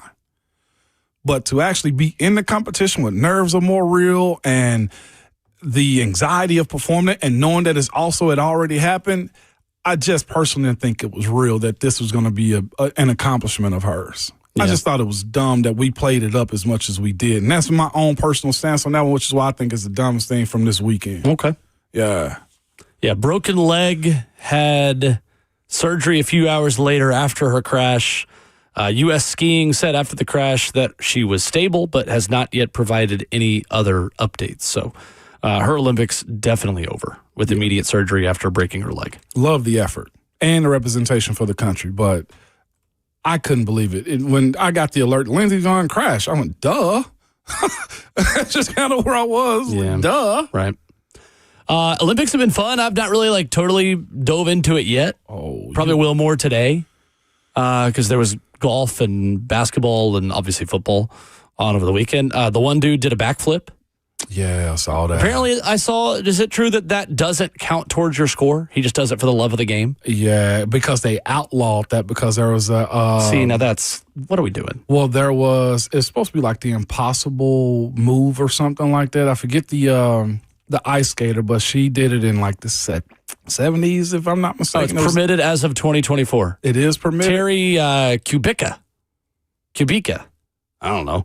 They outlawed it in 1976 after she performed it. Yes. Or whoever Terry Kubica is. She was a black ice skater. High level. Yeah, it was big time. Ice skating analysis. Yes. Ilya Malinin made history the last 2 seasons, landing the most difficult jump in figure skating. This report says. Yeah, that's Suri Banali, I think, did it in 98. Yeah, 98 in protest. In protest, yeah. Okay. And then sure did. So it was good. Oh my gosh, you don't want to see what happened. The USA bobsled team. Oh yeah, it was like when you have a 4-leg parlay and only one of them hits. That was Only like the one guy Jamaican- made it down. It's like Cool Runnings when they're learning how to be a bobsled team and they all just crash and they can't get in the bobsled. The last That's guy what it in the reminded me of. bobsled, he ate that wall so bad. Yeah, they felt the rhythm but did not feel the ride. Give it on up. It's not bobsled time. It was Man, the second. what a good movie. It was the second guy I think that messed it up. It's not Cool Runnings. These were warm runnings. That was hard running, is what that was. It wasn't even running at all. They just laid flat on their back as Cool he was fallings. sliding down the. It looked like the second participant didn't get his leg up high enough to get into the bobsled. See, I mean, this is you're what running. I want from the Winter Olympics. I want normal people that don't know what they're watching analyzing this stuff. Like, would it allow us to be just the normal, like, like this one dude did like a flip and then did 2 spins and he double gainer off and he landed it. He stuck it. Like, it's incredible the times I'll like see something be like, oh my gosh, that was sick. And then they come through and they're like, oh, he didn't land this right. Not the trick he was supposed to do. 8th place. And God have mercy on your soul. Like, oh, I'm sorry for liking it. What? I'd watch the half pipe as a show and just have some great analysis on it. Look at the air. Look at that 360 double flip, 4,000. Wait, I think he just did one flip. 40 different ways to slide down a hill continues on the NBC Family Networks today. No doubt. Coming up, Don Davenport, 3HL, SEC Network. We'll recap Super Bowl week and ask her about our topic as well that we were just getting into. How far away are the Titans from contending in the AFC? Babs, Don Davenport joins us next.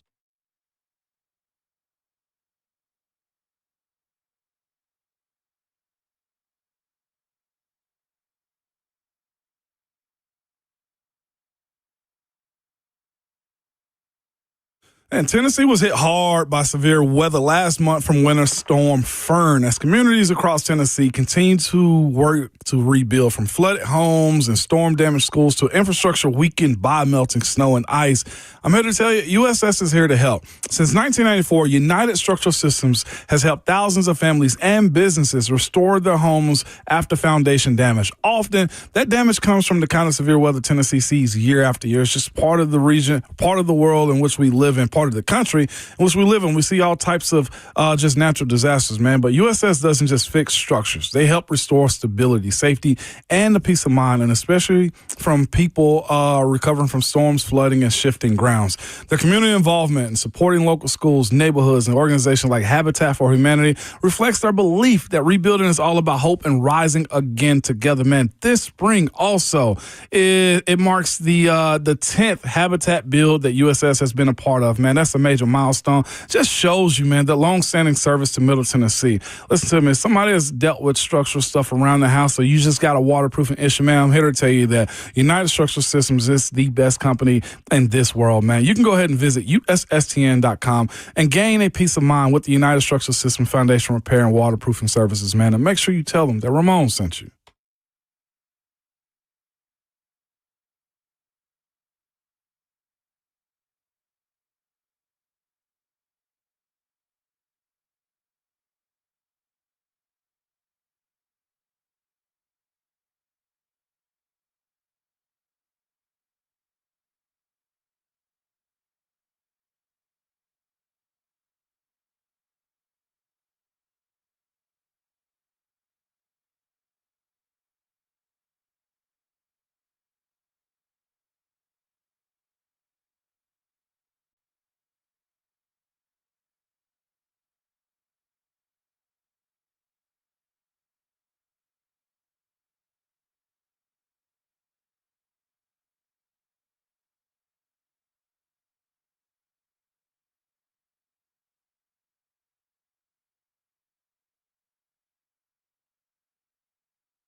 Hour number 4 of Ramona Will continues on this Monday morning, first Monday of the NFL offseason around the world.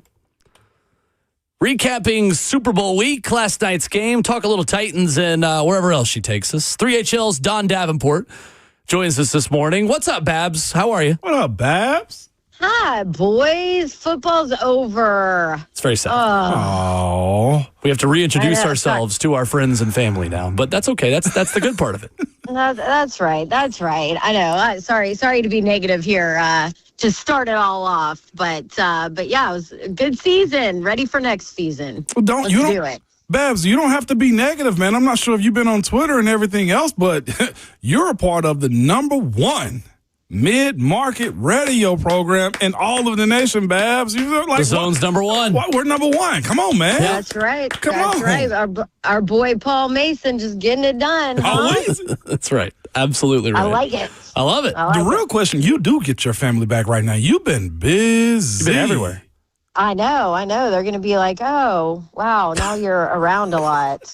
Mr. Babs always hates it because right after a football season, I don't know what to do with myself because I have like extra time. So I'm like, hey, this junk drawer needs to be organized. And, oh, yeah, your closet, I'm going to need you to clean it out. We need to clean this. The garage is a disaster. He's like, oh, my gosh, go back to football. Get out of here. Need a project. Yeah, don't do my New guy like project. that.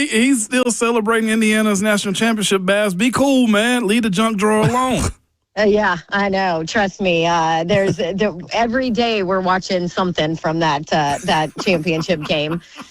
I love it. See, this is what happens. I mean, listen, bless his heart. He actually was an IU football fan before, when they were garbage and actually went to games, unlike Buck, who is just the front runner and only goes to games once they're good. And so I'm going to let him enjoy this one. No doubt. You know what's interesting, too? We were talking to, I think it was Marshall Newhouse on Super Bowl Radio Row, who, which you might know him. I think he was with the Titans for like a year. Yeah, offensive lineman, played, a decade in the NFL. So he's also the TCU analyst. And so I was asking him about Hoover, who Signetti now has as his new quarterback. And he was like, I think he's better than Fernando. I was like, oh, damn. Wow.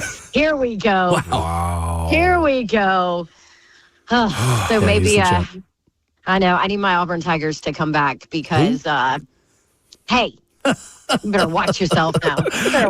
So I am curious, Don, what you all learned just from talking with people also about the Titans at Radio Row. And we wanted to wait until today to have this conversation. That way you didn't have to, be on with us before like 7 a.m. local time.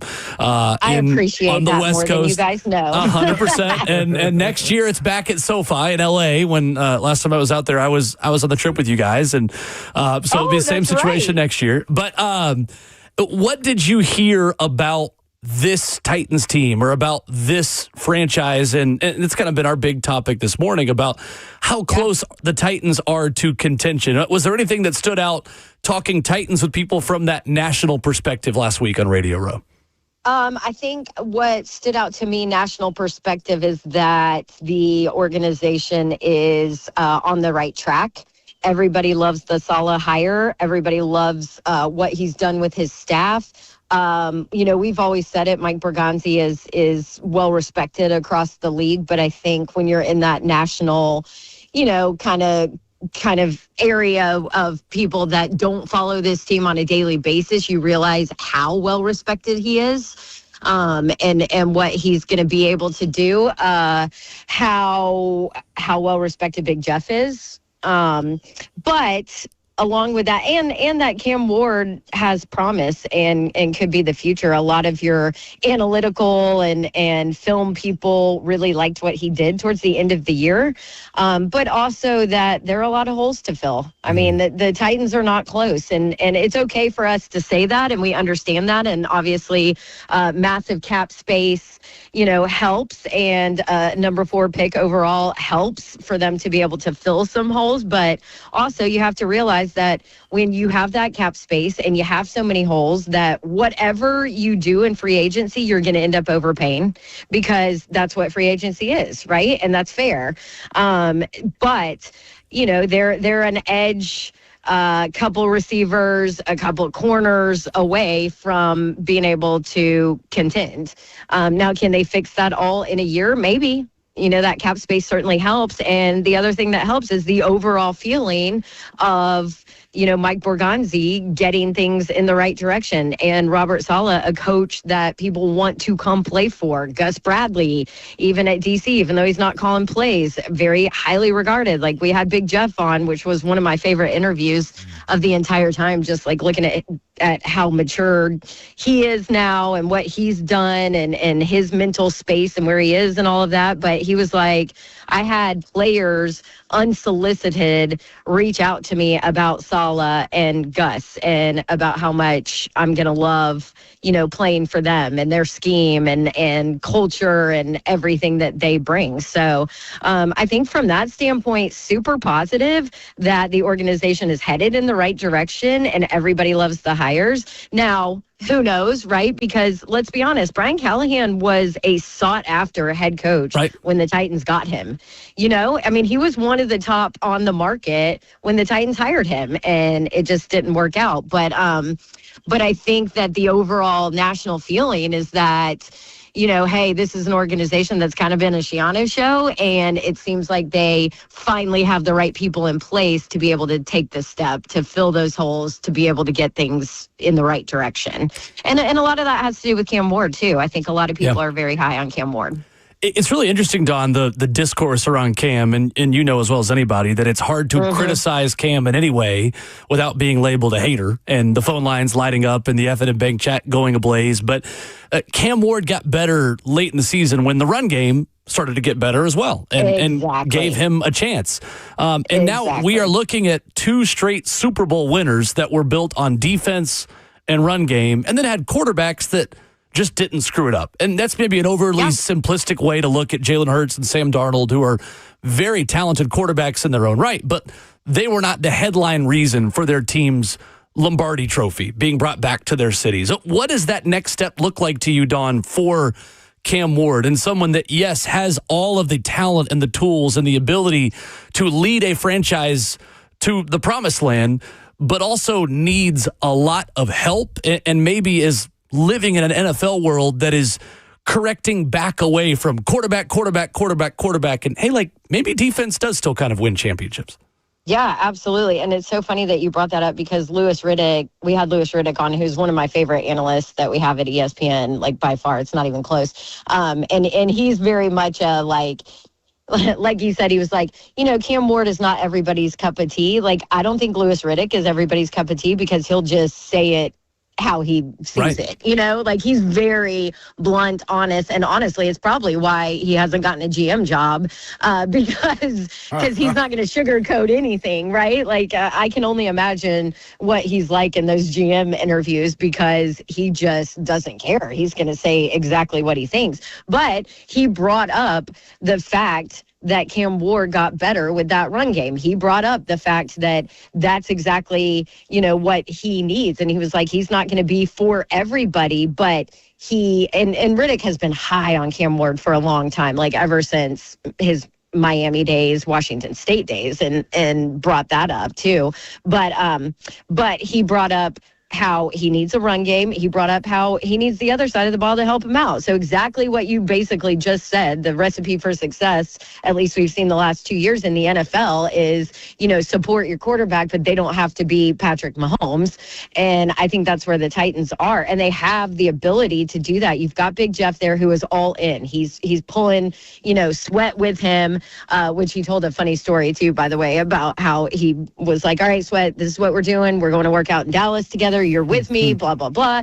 And then he was joking. Yeah, he was joking because I was like, was Sweat excited? And he was like, yeah, he was actually kind of annoying about it because he just kept texting me okay, where do I need to stay? What do I need to do here? He's like, I'm trying to have dinner with my girl. And he texted one of my phones and then I didn't respond. So we went and texted the other 8 times. He was like, he's driving me nuts. But that is super positive in what I think they can do on the defensive side of the ball. There's some really good edge options in this draft, which I don't think we've seen the depth at that position in this draft in a long time. And so I think that the Titans are going to focus on shoring up that side of the ball too, and that's going to help. I mean, you got to get Cam a playmaker, right? We know that. And the conversation we had with everybody out there is Calvin Ridley a number one, and the consensus was no. You know, like, okay, he could be. Look what he did 2 years ago, but we haven't seen anything that he's a number one now, that he can be a number one receiver now. So you've got to fix some of that. You've got to give Cam Ward the options and all of that. But I really think that they will shore up that defensive side of the ball this year, especially with Saleh as the head coach. Awesome. We're talking about Don Davenport. There's one, a.k.a. Babs at 3HL, and of the world of sports at this point, Babs, there's nothing you don't do, okay? With that being said, you mentioned Saleh. That's kind of where I want to go. Babs, what is – you guys had to sit down with him in studio. You've had other opinions about him. What have you gathered over the last 2 weeks about Robert Saleh and why – I guess that was a hard push for him, and he pushed hard for this job as well. What can you take for that as far as the Titans needing that? And Babs, the other part, too, I think this fan base want to attach themselves to him as well. Yeah, it was funny because when I watched his press conference, I watched the video of him getting off the plane. I watched his press conference, and I just felt like he had I don't know if aura is the right word, but he just had control. Yeah. Like he controlled the space. Does that make sense? Yep, it does. And then when he came in studio, and I loved, I'm not going to lie, I loved Brian Callahan. I loved the hire. I thought it was great. I was concerned about the first-time play caller head coach, which was validated after the fact. But I really loved the hire. But Brian Callahan did not have that kind of command when he walked in a room, if that makes sense. And so when he sat down with us for, 40 minutes or whatever on the show, like just the command, that you felt the leadership, you felt the doesn't really care, dropped a couple of S-bombs and it wasn't concerned about it. Big Jeff was loved every bit of him, and so I think from a culture standpoint, I think he learned from his first job. He didn't ever really want to talk about what he learned because he's like, the list is so long. The list is so long. And then everybody we're talking to at the Super Bowl is like, well, I mean, it's the Jets. They screw everything up, It's right. You can't succeed at that franchise, And so I love everything about it. I love his demeanor. I love the command he has. I think he can command a team, lead a team. And from a defensive standpoint, and Bully even talked about it too, scheme-wise, he was like, it's going to fit.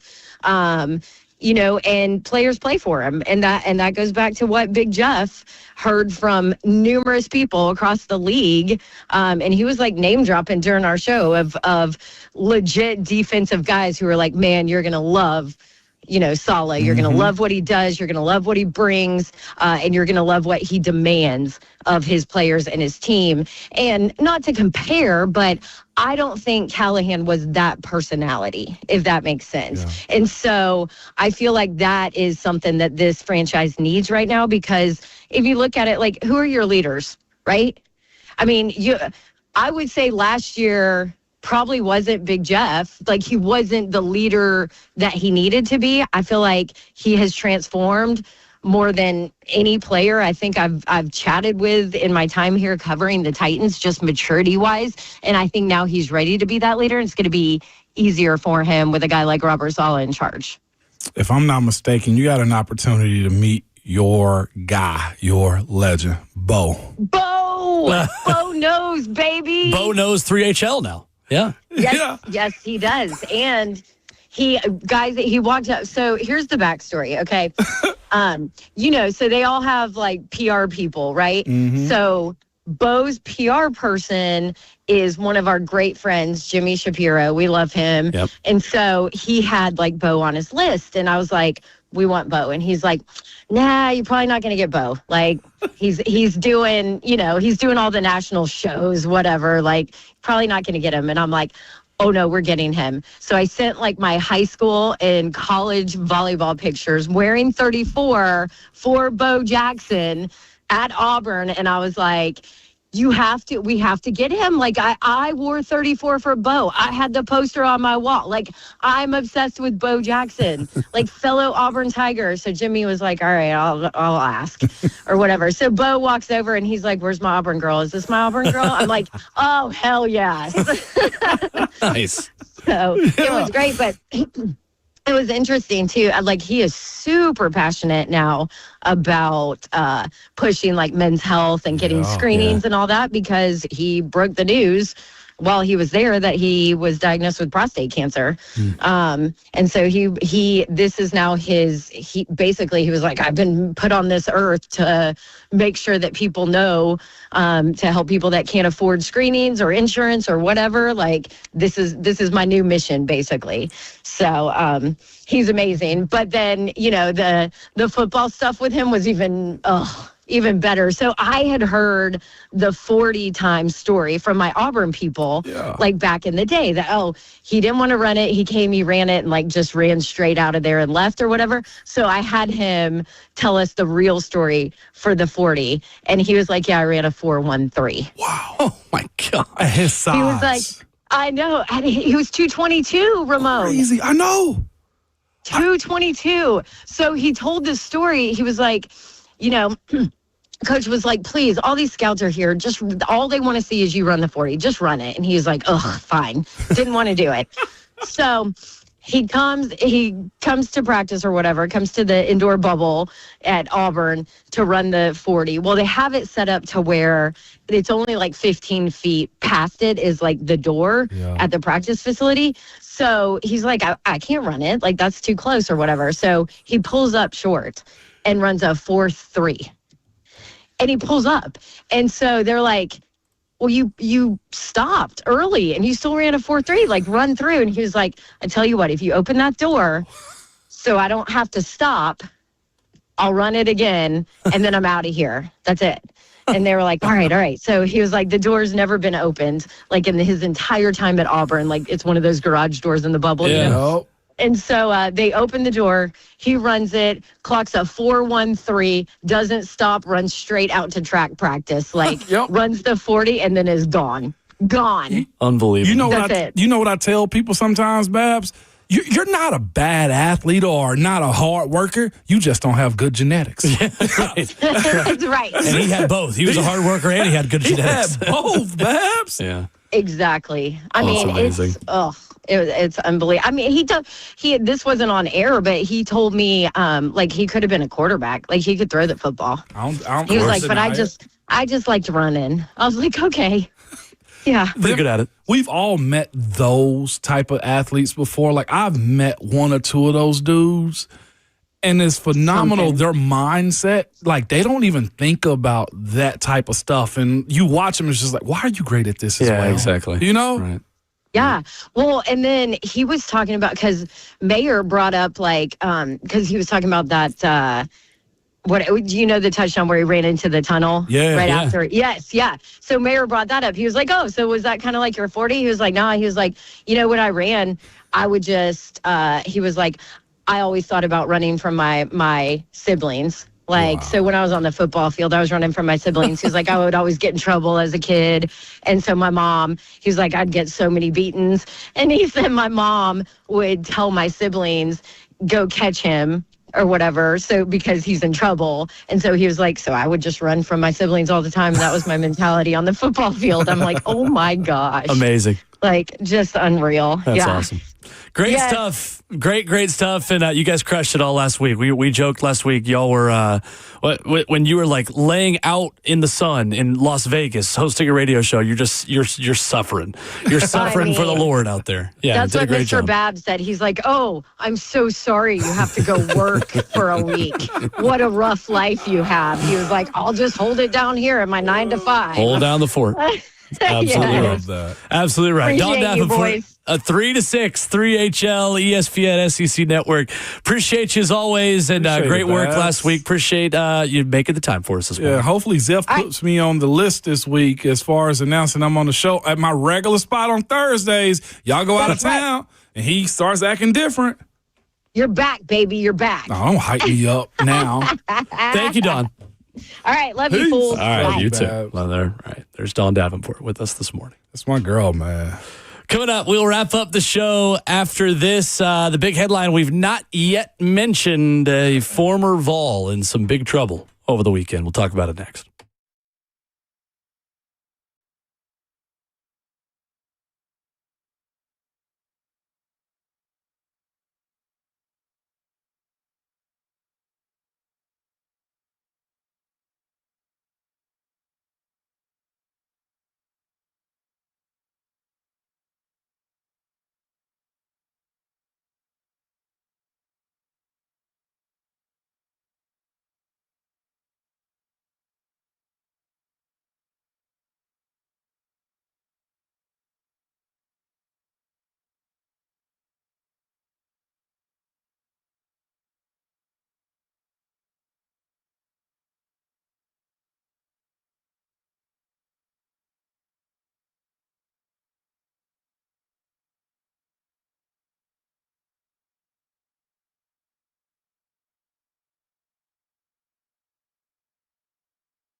Wrapping up the show on Ramon and Will, Buck Rising show on deck. A little bit of bad news for a former Vol. Well, more than a little bit. Some very bad news regarding a former Vol. James Pierce Jr. was arrested over the weekend, allegedly crashed his vehicle into one being driven by WNBA player Rakia Jackson and also former Lady Vol. Multiple times reportedly struck a police officer with the vehicle while evading arrest. According to the criminal complaint obtained by ESPN from the Miami-Dade County State's Attorney's Office, James Pierce Jr. was arrested Saturday in Florida on 5 felony charges, including aggravated battery with a deadly weapon, aggravated stalking, and aggravated battery of a law enforcement officer. He was released from the Turner Guilford Knight Correctional Center on Sunday night after posting a $20,500 bond. Reports say, according to the police report, Rakia Jackson told police she saw James Pierce following her in a white Lamborghini SUV Saturday morning. When Jackson's car stopped at a red light, Pierce got out of his vehicle and attempted to open her car door on the driver's side. Jackson accelerated away. Pierce re-entered his vehicle, continued following her, and intentionally collided into the rear of her vehicle with his SUV. Zero excuse for any domestic issue. I say to this, and I had a conversation with just my boys, was like, there's no amount of girl or whoever you choose to date, to parents that have daughters, to guys that should allow you to act outside of your character this way. James has really put himself probably under all kind of requirements for reinstatement. At some point, there will be a suspension. We're talking 5 felonies at this point from the league office. The way I kind of view this one publicly is bad for him because it backs up what his pre-draft conversation was all about. There's a lot more to this story that I'm going to leave alone and let the reporters do their thing on it as well. But this, I will tell you, this ain't new. It's not good. It's not good and it's not new. And those two have to, James, let me go to him first because she was trying to remove herself.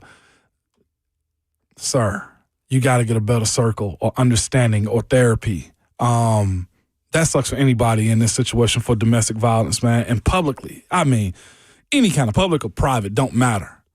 Them sacks, I seen somebody say, them sacks don't matter no more. Yeah. He got bigger issues on his hand.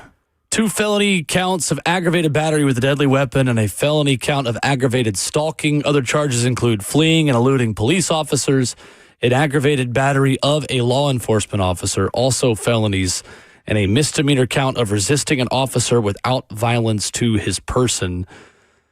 Andy Slater is a talk show host in Florida. And says on Twitter, at Andy Slater, he faces a minimum of 5 years in prison if he's ultimately convicted of one of the charges against him. Aggravated battery on a law enforcement officer in Florida is a first-degree felony and has a mandatory sentence. Here's the other part. He going to have enough bread to pay some of this down.